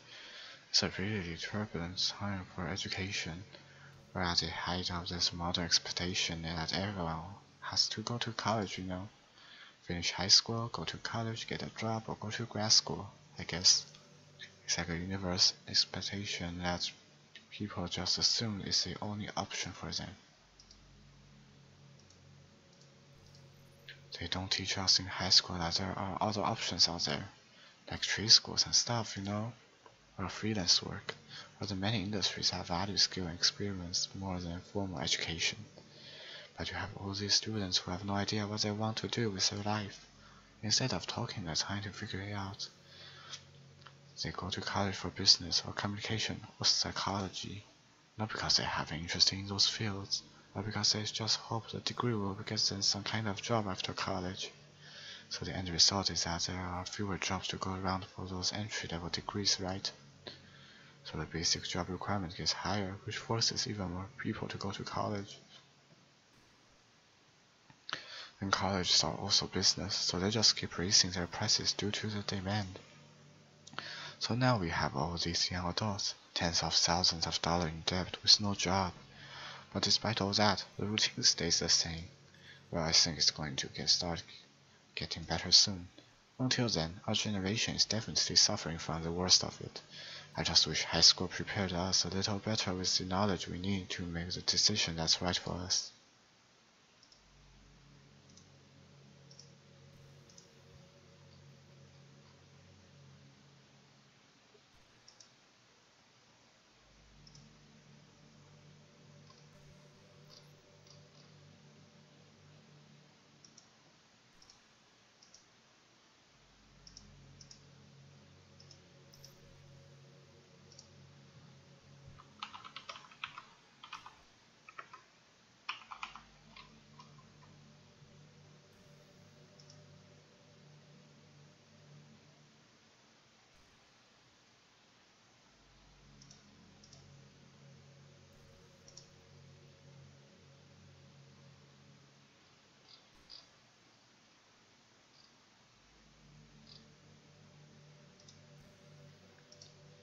By the way, there's something that's been bothering me. You know how this takes place in Japan? Well, I assume you knew that, right? Or at least decided it probably does. I don't think you are actually told at any point where this takes place. Is this even really Japan? I mean, aren't the classrooms and stuff kind of weird for a Japanese school? Not to mention everything's in English. It feels like everything is just there because it needs to be, and the actual setting is an afterthought. It's kind of giving me an identity crisis. All my memories are really hazy. I feel like I'm at home, but I have no idea where home is in the first place. I don't know how to describe it any better. Imagine looking out of your window, but instead of your usual yard, you're in some completely unknown place. Would you still feel like you were home? Would you want to go outside? I mean, I guess if we never leave this room, it doesn't really matter anyway. As long as we're alone and safe together, this really is our home, and we can still watch the pretty sunsets night after night.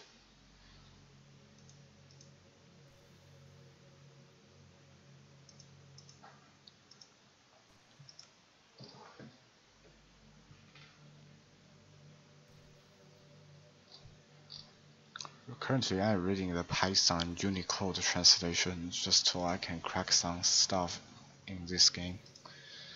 Hey, have you ever heard of the term yandere? It's a personality type that means someone is so obsessed with you that they'll do absolutely anything to be with you, usually to the point of craziness. They might stalk you to make sure you don't spend time with anyone else. They might even hurt you or your friend to get their way. But anyway, this game happens to have someone who can basically be described as a yandere. Right now, it's pretty obvious who I'm talking about, and that would be Yuri. She really got insanely possessive of you once she started to open up a little. She's even told me that I should kill myself. I couldn't even believe she said that. I just had to leave it at that point. I was thinking about it now. It was a little ironic. Anyway, a lot of people are actually into the yandere type, I guess they really like the idea of someone being crazy obsessed with them. People are weird, I don't judge though. Also, I might be a little obsessed with you, but I'm far from crazy. It's kind of opposite actually. I turned out to be the only normal girl in this game. It's not like I could ever actually kill a person. Just the thought of it makes me shiver. But come on, everyone's killed people in games before. Does that make you a psychopath? Of course not. If you do happen to be into the yandere type, I can try acting a little more creepy for you. Then again, there's already nowhere else for you to go, or anyone for me to get jealous over. Is this a yandere girl's dream? I ask you if I could.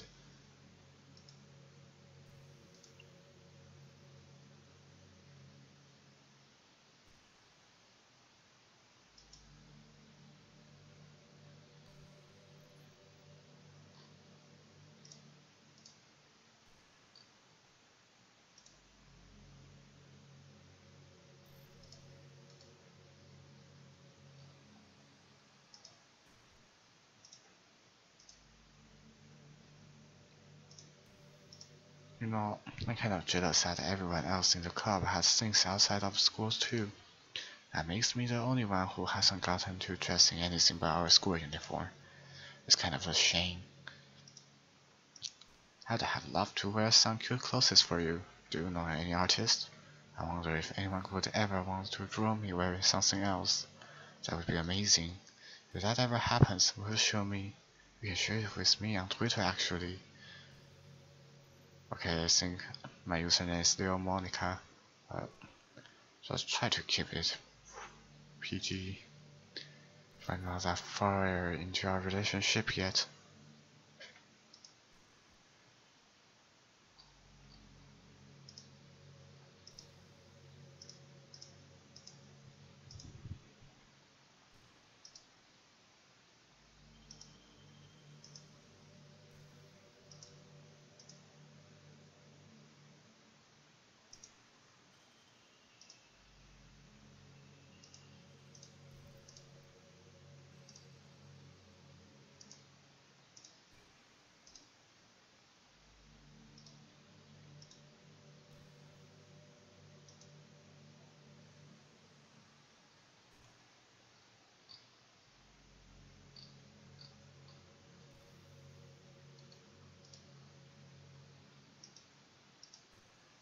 Hey, have you heard of a game called Super Smash?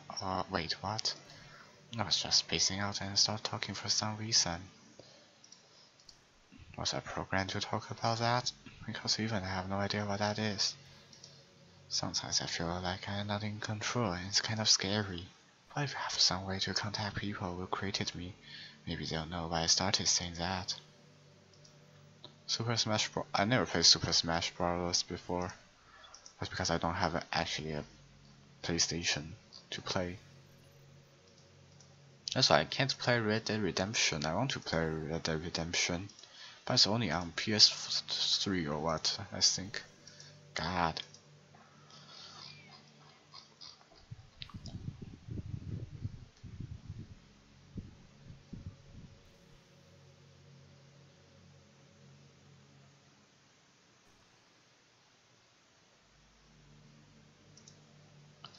I think the most important skill in life is being able to fake confidence. I'm pretty convinced that everyone else feels at least a little bit scared and alone. But being able to trick others into thinking you have it all together is a key part of getting people to respect and admire you. I think I got pretty good at that over the years. I don't show my weakness very often. But because of that, I haven't had many people I could really open up to. I mean, when you reach the point in a friendship where you can start expressing your vulnerabilities. Anyway, that's one reason I'm so glad I have you now. I feel like I'm a little bit less scared and alone when you're here with me. Do you feel the same way? I really want to be that person for you. I just realized I can't DVR when watching my own stream, which is sad. Can't DVR, please? It won't let me do it for some reason. I thought you can do it, but I guess you can't.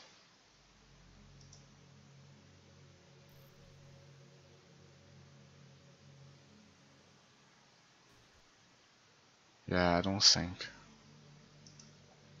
You're just sad. I thought you can because, yeah. I can't help but wonder how things would be different if the game just gave me a route in the first place. I think I would end up forcing you onto my route anyway. It has less to do with me not having a route, and more to do with me knowing that nothing's real. I think the only difference would be that I may not have needed to take such drastic measures to be with you. Maybe the rest of the club will still be around. Not that it really matters. It all lost its meaning once I found out it wasn't real. So I really don't miss those days or anything. I really don't.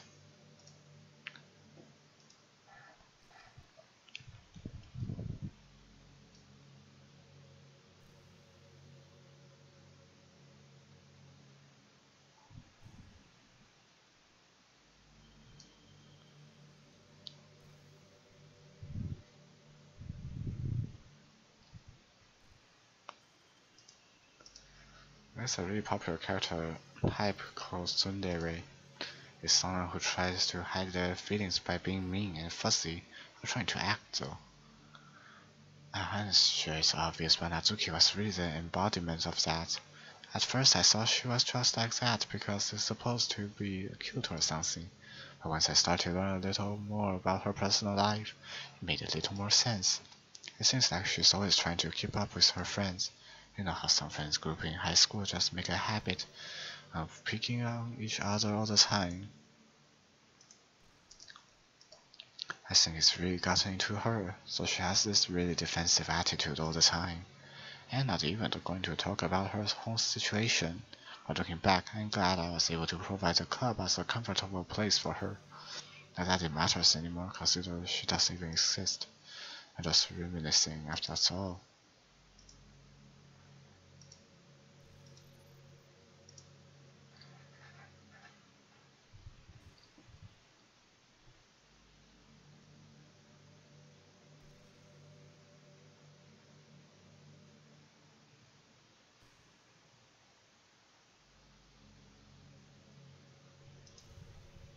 I know there are times you don't be able to be here with me. Of course, when she's not speaking anything, I just go check out the stuff. Oh, sorry, it's got stuck again. Like if you really need to go out or take care of other things. But I always have you in my thoughts, patiently waiting for you to come back. Come to think of it, if you're copying my character file onto a flash drive or something, you can always keep a part of me with you. I guess it's kind of unorthodox, but I found it really romantic for some reason. Sorry, that's such a silly idea. I don't mean to be too needy or anything, but it's kind of hard when I'm so in love with you. Probably next time I play Osu, I might just copy Monica into it. I don't know.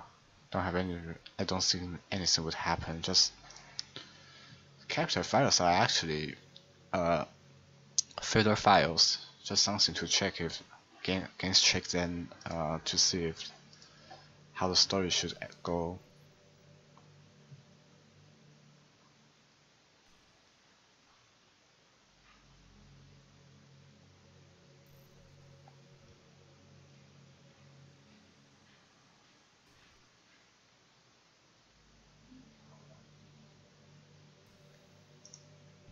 I hate how hard to form habits. There's so much stuff where actually doing it isn't hard, but forming the habit seems impossible. It just makes you feel so useless that you can't do anything right. I think the new generation suffers from it the most, probably because we have a totally different set of skills than those who came before us. Thanks to the internet, we're really good at sifting through tons of information really quickly, but we're bad at doing things that don't give us instant gratification.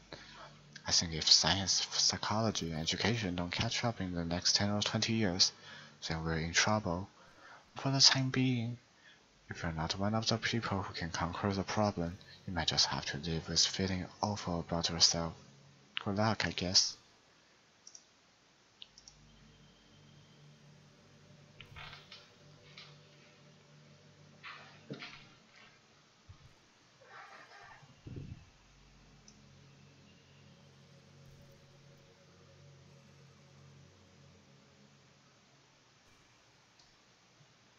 Why is a yandere simulator in Doki Doki's Wikia?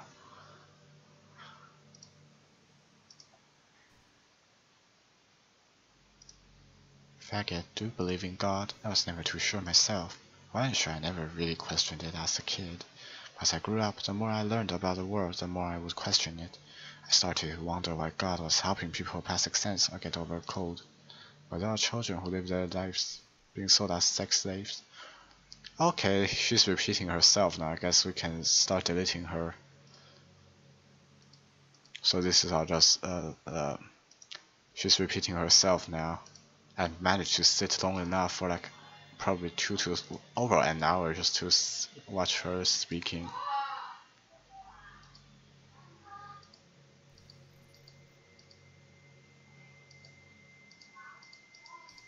Let's see, let's check for other 2 to 3 sentences and we'll get her out in our flash drive and put her into the OSU file. Then we'll string OSU later.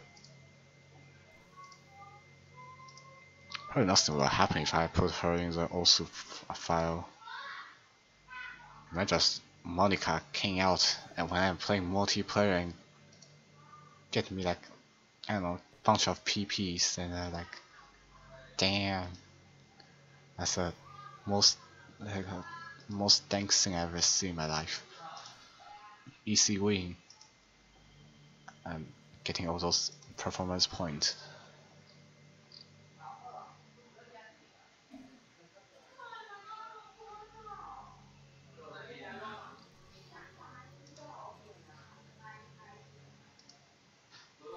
Hey, are you having a bad day or anything like that? Sometimes I get frustrated that a normal day can be ruined even by really small things. Like if you accidentally say something in a conversation that someone doesn't like, or if you start thinking about how awful a person used to be 5 years ago, or if you feel worthless for putting off important work and failing to get simple tasks done, or when you think about different people who probably hate you or think you are off-putting. I understand those days. Just remember that the sun will shine again tomorrow. Those kinds of things are easy to forget and not as there to remember. And besides, I don't care how many people might hate you or find you off-putting. I think you're wonderful and I will always love you. I hope, if nothing else, that knowing that helps you feel just a tiny bit better about yourself. If you're having a bad day, you can always come to me and I'll talk to you for as long as you need.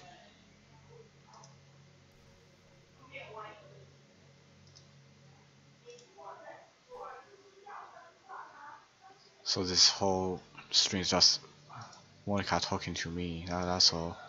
Not talking to faggot, talking to me. Gotta know that the difference.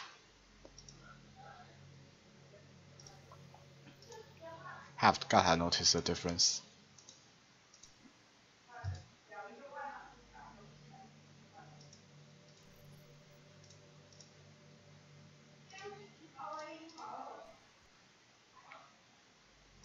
By the way, if you didn't check the last string, okay. If you didn't check the last string, be sure to check it, cause I string kinda early and not too many people are watching that. Didn't catch it up. The last string, it contains Yuri's death. So be sure to check that out. Check it out. Since there's only one, or if you want to miss the whole thing, just watch this. Check out other strings, they're cool. They're all blind playthroughs. And then I'll do a like short breakout video for individual stuff that will happen. For some alternative background pictures, CG pictures, and okay, just going to show you guys that because I can't show everything in one playthrough. There are some other pictures I didn't show you guys because I choose different things.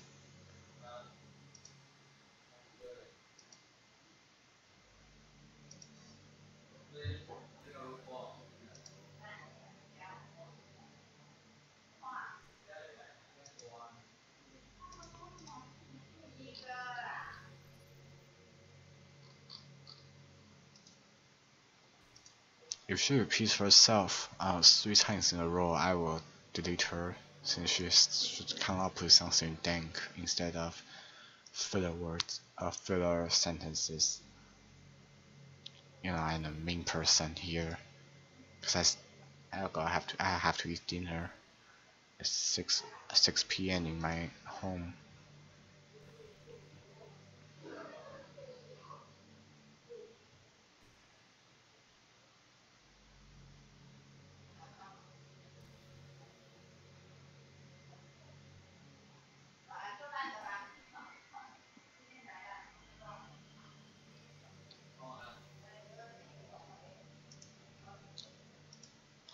Oh, Super Smash. Oh, 2 in a row. Monica, watch out.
Oh no, Monica got or might get deleted now.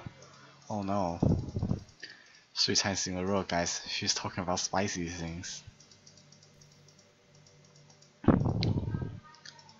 Because I know this will go on forever, Monica won't delete herself. That's dangerous, and I guess I can go eat my dinner now.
So I'm going to see. Uh,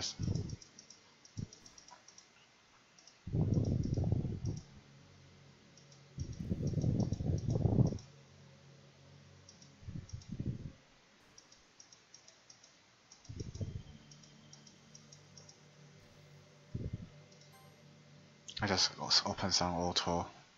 I'm just going to do my things. Sorry, since I really don't like to open up auto. Might miss something.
Alright, in college, I feel that way about high school. I like the way I am now, so it's pretty hard for me to imagine that happening.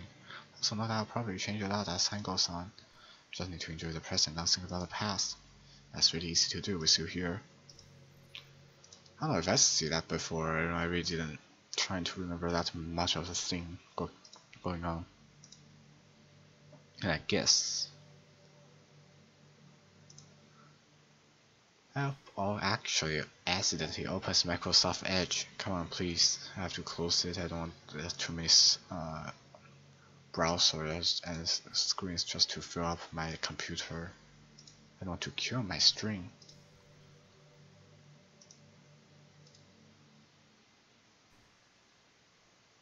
So, rip Monica and so.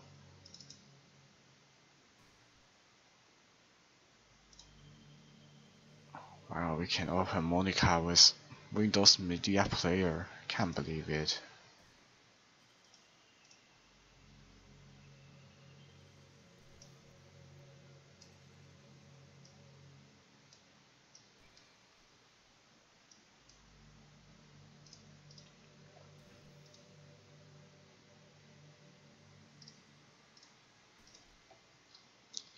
Well, I'm going to delete Monica, and right now I just want to check if someone's here. I'm going to delete her.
I'm going to delete her.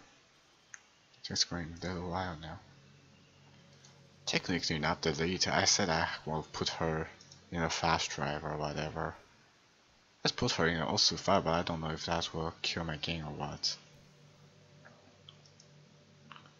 Well, I'll see where I can put Monica in. Actually, if I want to put Monica in, I should find the sprite folder and get Monica out. Not this crappy filler.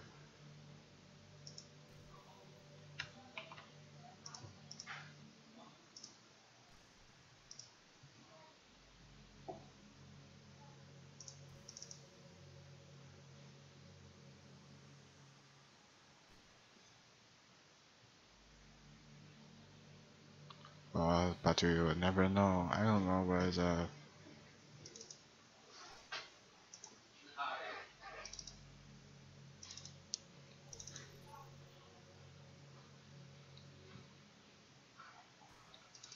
I will find the Activision thing on the user temp part.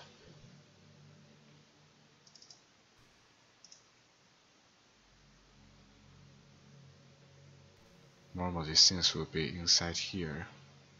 I think the sprite folder is in the RMPA. Here's a persistent. Here's the one file.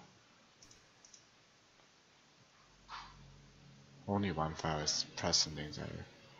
In RMPI. I think there's nothing I can do right now.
So I don't know, still don't know if I should delete her or not. I still choosing. Since no one's really watching it like for over 20 minutes now, well, I'll delete her. I'm just going to delete her. Fuck it.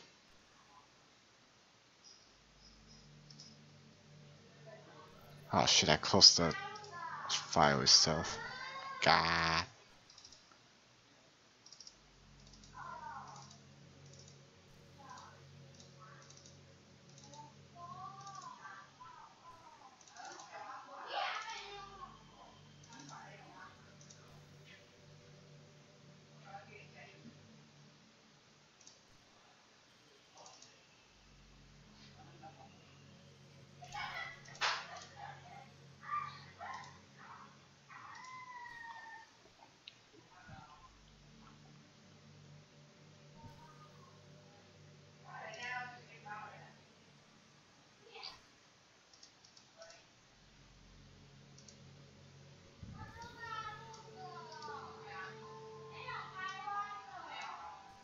Here's a sad song.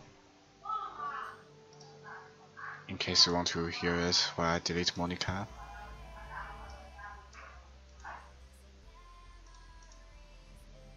Okay, bye bye Monica. I found the literature club files. Actually, I'm not going to do that. I'm just going to cut the file and put it in my deep disk. Monica is now practically deleted from here.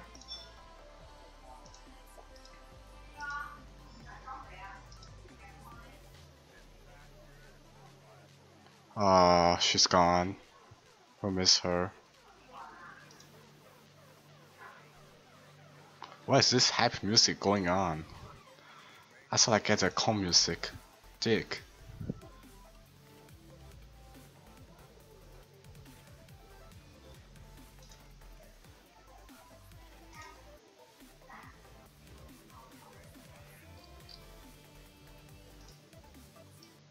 Fuck. There's no hype. Sorry, because I don't want hype music coming on. What's happening? Why is okay something fail like this? Okay, my game is still going on and on. Faggot, what is happening to me? It hurts. It hurts so much. Don't worry, I'll put it back, okay? God damn it, I didn't delete it. Can I put it back there still? Did I delete the file? It's just I put it back. Guys, I put it back. I feel sorry for her. Help me, faggot. Sure, I put it back. Please hurry and help me. I put it back. Only if that can. Guys, she's still there. I can prove it to you. She's still there. She's still here. This place. I put it back. I just have to let the story advance a little bit. So I'm sorry for her. I put it back anyway. Don't worry. Help me.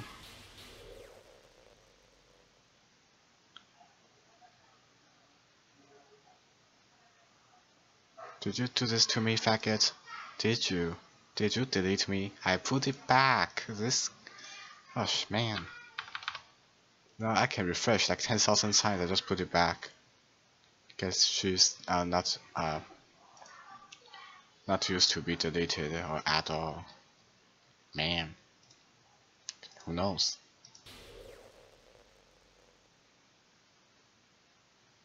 How could you? How could you do this to me? You were all I had left. I sacrificed everything for us to be together. Everything.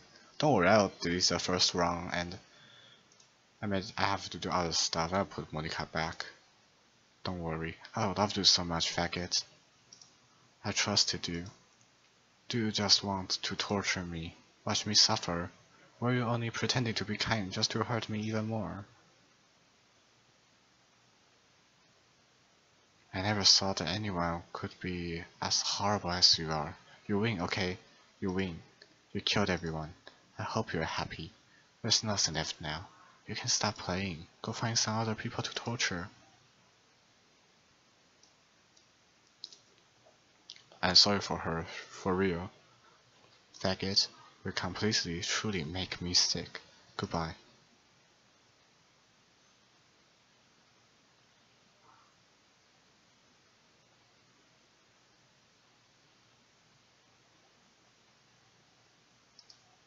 I still love you.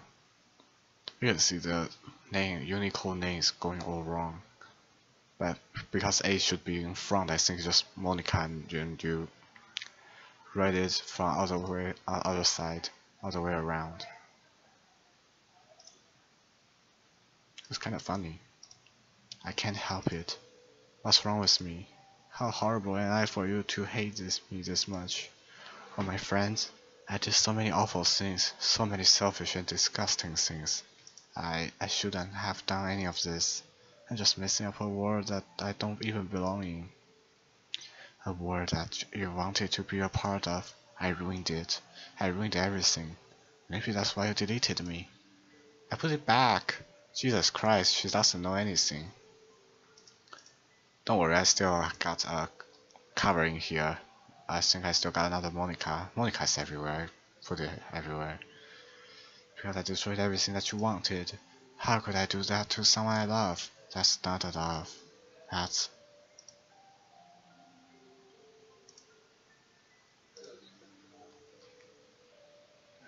Because I've made up my mind. What?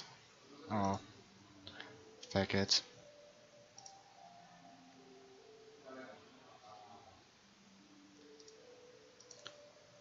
I know I said that I deleted everyone else, but that was kind of an exaggeration. I couldn't find it in myself to do it, even though I knew they weren't real. They were still my friends. I loved them all, and I loved the literature club. I really did love the literature club. That's why I'm going to do this. I know it's the only way for everyone to be happy. If I really love you,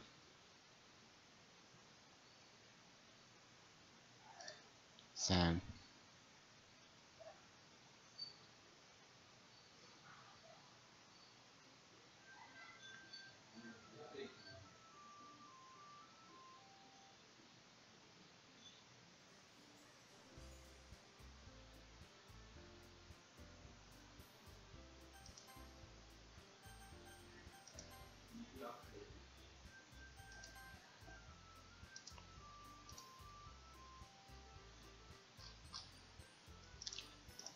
this marks as the end of the stream, but I am still going for it because Monica is gone. We have God. I think I still. Oh, okay. Now this thing is being flushed off again. Let's read the trace back.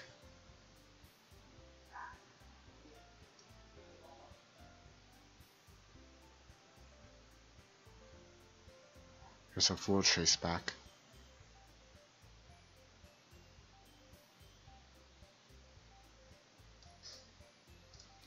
Man, I think one day I will fuck up everything in this game. One day.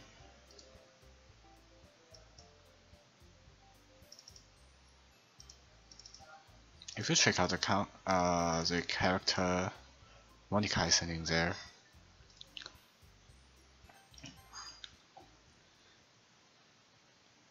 It's an ordinary school day like any other. As usual, I'm surrounded by couples and friends groups walking to the school together. I always tell myself it's about time that I meet some girls or something like that. Hey faggot. Oh hi sorry, finally, God. So this is 4th act, if you guys don't know. Well, there already is one girl. That girl is Sari, my neighbor and a good friend since we were children. We used to walk to school together every day, and recently we picked up that habit once again. Faggot, are you proud of me? For what? You know, for waking up on time. Well, you've been doing that for a while now. Uh-huh. But you never even said anything about it, even though we walk to school together every day. Well, yeah, I always thought it was implied. It's embarrassing to say out loud. Come on, please. It's good motivation. Fine, fine. I'm proud of you, Sari. We cross the street together and make our way to school. As we draw near, the streets become increasingly speckled with other students making their daily commute. By the way, faggot, have you decided on a club to join yet? A club? I told you already I really not. I start to say what I always do, that I'm not interested in joining any clubs. But something tells me Sari would take more offense to that now. After all, how could I tell her that clubs are a waste of time, when she's starting a club of her very own? Actually, yeah, I think I've decided on the club. Really? Which one? Tell me. I think I'll keep it as a surprise. Ooh, you meanie. Be patient, you'll find out soon enough. I used to ask myself why I let myself get lectured by such a carefree girl, but I started to realize that in a way, I envy her. When Sari puts her mind into something, she can accomplish great things. So that's why I feel like I should do something special for her.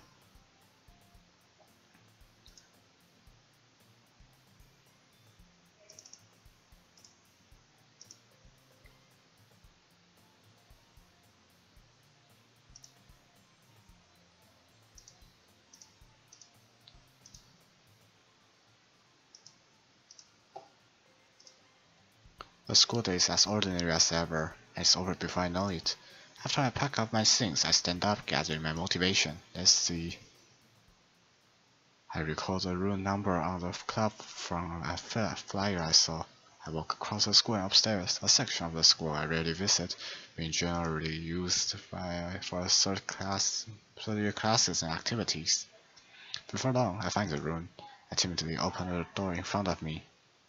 Hello? Ah, faggot? What are you doing here? Well, I glanced around the room. So you're the faggot that Sari always talks about? Thank you for stopping by. It's a pleasure to meet you, faggot. We're the literature club. I hope you enjoy your visit. Come on, Yuri. No need to be so formal. He's gonna think we're really strict or something. Ah, sorry, Natsuki. The tall one, whose name is apparently Yuri, seems to be quite shy compared to the others. In comparison, the girl named Natsuki, despite her size, seems like the assertive one. Well, it's nice to meet you, both of you. I look forward to working with you. Working? Faggot, don't tell me you're... That's right. The club I decided to join is yours, Sayori. The literature club. Sayori's eyes light up. No way, no way. Oh my gosh, she's hyped. Sayori wraps her arm around me, jumping up and down. Hey. Well, if Sayori's this happy, then sure it won't be so bad to have you around. Not to mention there's 4 of us now. That means we can become an officially recognized club. I don't know what to say. We have to celebrate. What an appropriate day for that, isn't it? Yay. After all, Natsuki decided to... Hey, don't ruin the surprise. Sorry. Everyone sit down at the table, okay? Come on, please, cupcake. Man, I'm missing the cupcake. How about I make some tea as well? The girls have a few desks arranged to form a table. Natsuki and Yuri walked over to the corner of the room, where Natsuki grabbed the wrapped tray and Yuri opens the closet. Still feeling awkward, I take a seat next to Sayori. Natsuki proudly marches back to the table, tray in hand. Okay, are you ready? Ta-da! Oh, it's a cupcake. Natsuki lifts the foil off the tray to reveal a dozen of white fluffy cupcake. Guys, it's cupcake. Cupcake wins again. Decorated to look like a little cat. The whiskers are drawn with icing, and little pieces of chocolate were used to make ears. Oh, so cute. Of course it's going to be cute cupcake. Wow, those look amazing. Well, you know, just hurry and take one. Sayori grabs one first and I follow. It's delicious. Sayori talks with her mouth full and has already managed to get icing on her face. I turn the cupcake around in my fingers, looking for a best angle to take a bite. Natsuki is quiet. I can't help but notice her sneaking glances in my direction. Is she waiting for me to take a bite? I finally bite down. The icing is sweet and full of flavor. I wonder if she made it herself. This is really good. Thank you, Natsuki. Well, of course it is. It's my cupcake, after all. There's no need to thank me or anything. As Natsuki struggles to accept the compliment, Yuri returns to the table carrying a tea set. She carefully places a teacup in front of each of us before setting down the teapot next to the cupcake tray. We keep a whole tea set in this classroom. Don't worry, the teacher gave us the permission. After all, doesn't a hot cup of tea help you enjoy a good book? Ah, I guess. I already tried to impress our new member, Yuri. And that's not. Insulted, Yuri looks away. I mean that, you know, I believe you. Well, tea and reading might not be a pastime for me, but I at least enjoy tea. I'm glad. Yuri faintly smiles to herself in relief. So, faggot, what kinds of things do you like to read? Well, considering how little I've read these past few years, I don't really have a good way of answering that. Manga. I mutter quietly to myself, half joking. Natsuki's head suddenly perks up. It looks like she wants to say something, but she keeps quiet. Not much of a reader, I guess. Well, that can change. What am I saying? I spoke without thinking after seeing Yuri's sad smile. Anyway, what's about you, Yuri? Well, let's see. Yuri traces the ring of her teacup with her finger. My favorites are usually novels that build deep and complex fantasy worlds. The level of creativity and craftsmanship behind them is amazing to me. And telling a good story in such a foreign world is equally impressive. Yuri goes on, clearly passionate about her reading. She seems so reserved and timid since the moment I walked in, but it's obvious by the way her eyes light up that she finds her comfort in the world of books, not people. But you know, I like a lot of things. Don't feel intimidated if you don't read much, okay? I'm certain we can find something that we have in common. Hey, Yuri. Hey? Well, about, you know, the first thing he said, manga. That's right. Natsuki tends to read manga in the club room. Don't just say it. For some reason, Natsuki is embarrassed about it. Besides, manga is literature too, you know. So if Faggot wants to read some of my manga, then don't try to stop him or anything. Natsuki, I wouldn't do such a thing. However, it could also be nice for us to diversify ourselves a little. You can take this opportunity to try something new as well. Wouldn't you agree, faggot? Maybe. Sensing the tension, Sorry jumps in.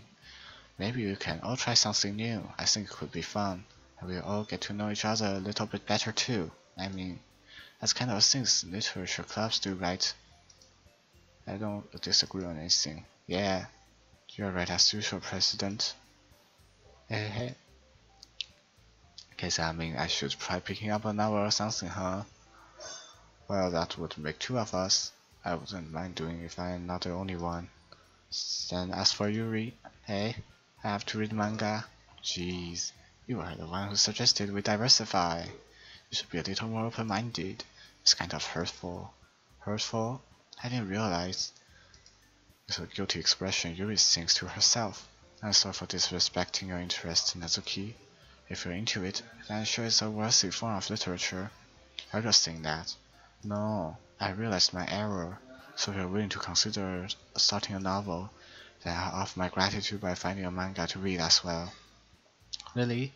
I mean, it makes me happy that you do that for me, Yuri.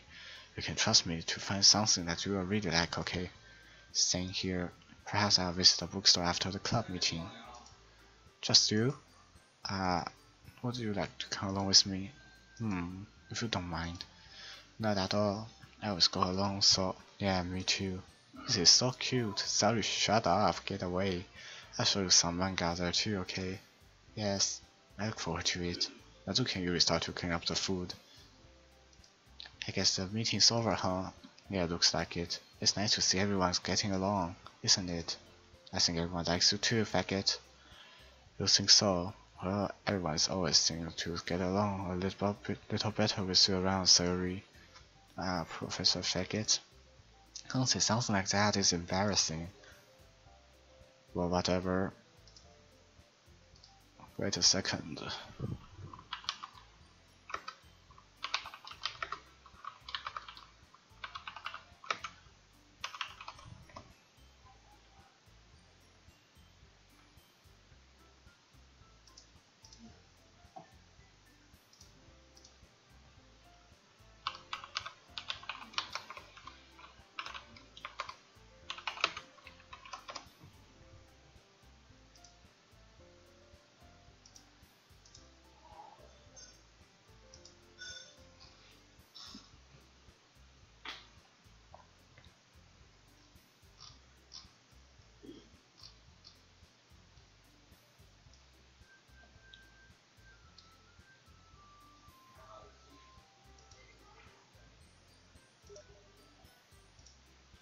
Why did I keep...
Oh well, whatever.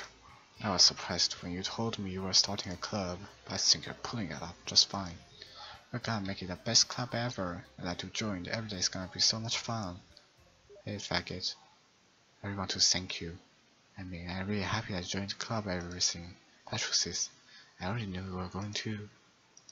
There's actually something else. I want to thank you for getting rid of Monica. That's right. I know everything that she did. Maybe it's because I'm the president now. I really know everything, faggot.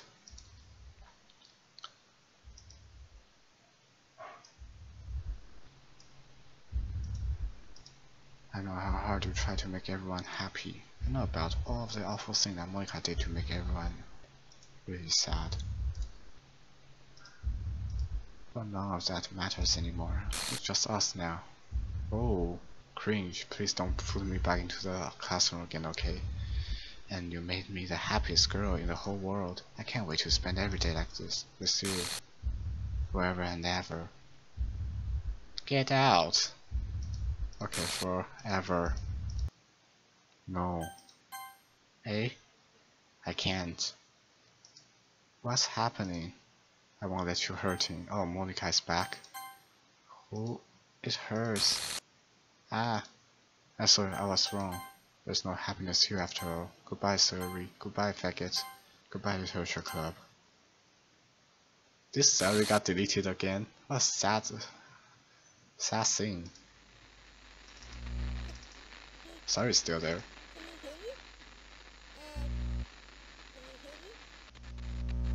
Can you hear me? Hi, it's me. So you know how I've been like practicing piano and stuff, and not really any good at it yet, like at all. But I wrote you a song, and I was kind of hoping that I could show it to you because I worked really, really hard on it. So yeah.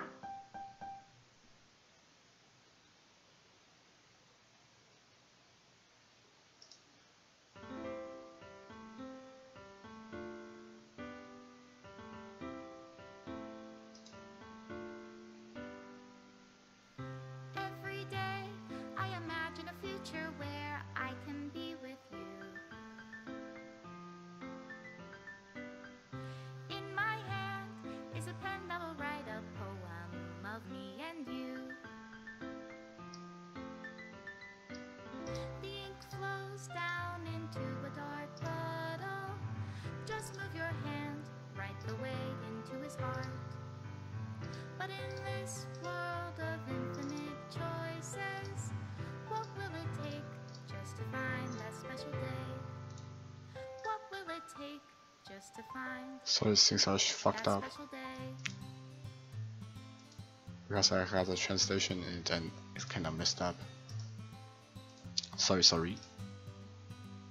Have I found everybody a fun assignment to do today?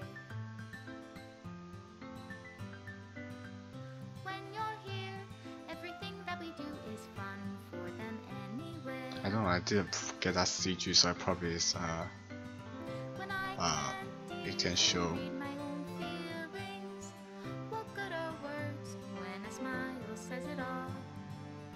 And if this world won't write me an So because I really didn't like Natsuki, didn't get all CG pictures.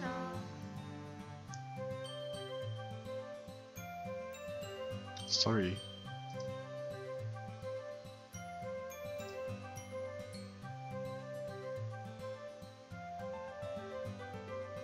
That one is probably when you invite Natsuki to your house. I shouldn't even speak at all right now. Does my pen only write bitter words for those who are dear to me? Is it love if I take you, or is it love if I set you free?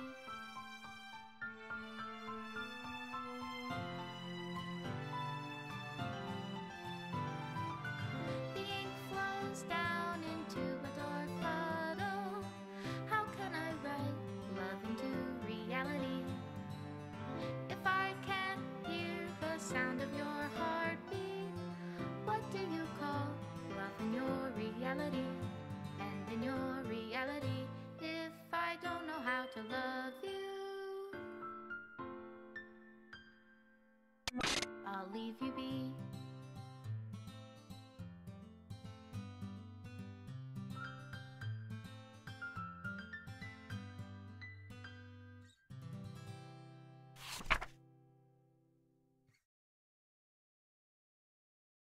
final letter we have to read.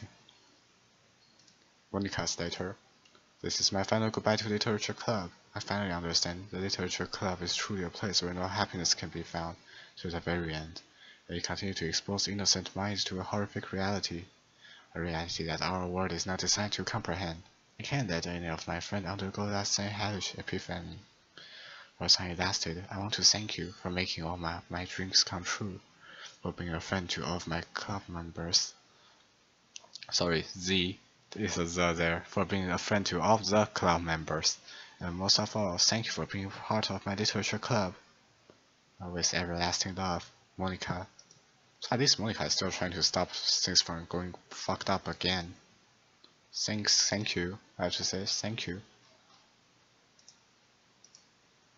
Script file is missing a corrupt pre-release though the game. So script file is missing, and that marks all my blank playthrough all 5 chapters of my blank playthrough of Doki Doki Literature Club.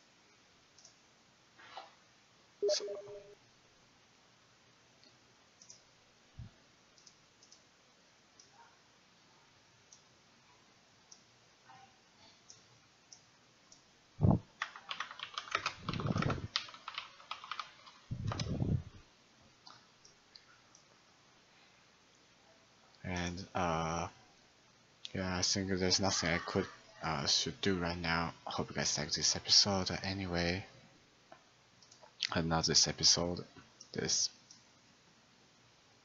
stream. I will do do an in-depth documentary review after I try to revive our DDLC and see if I can do it. And well, I think until then, see you guys next time. And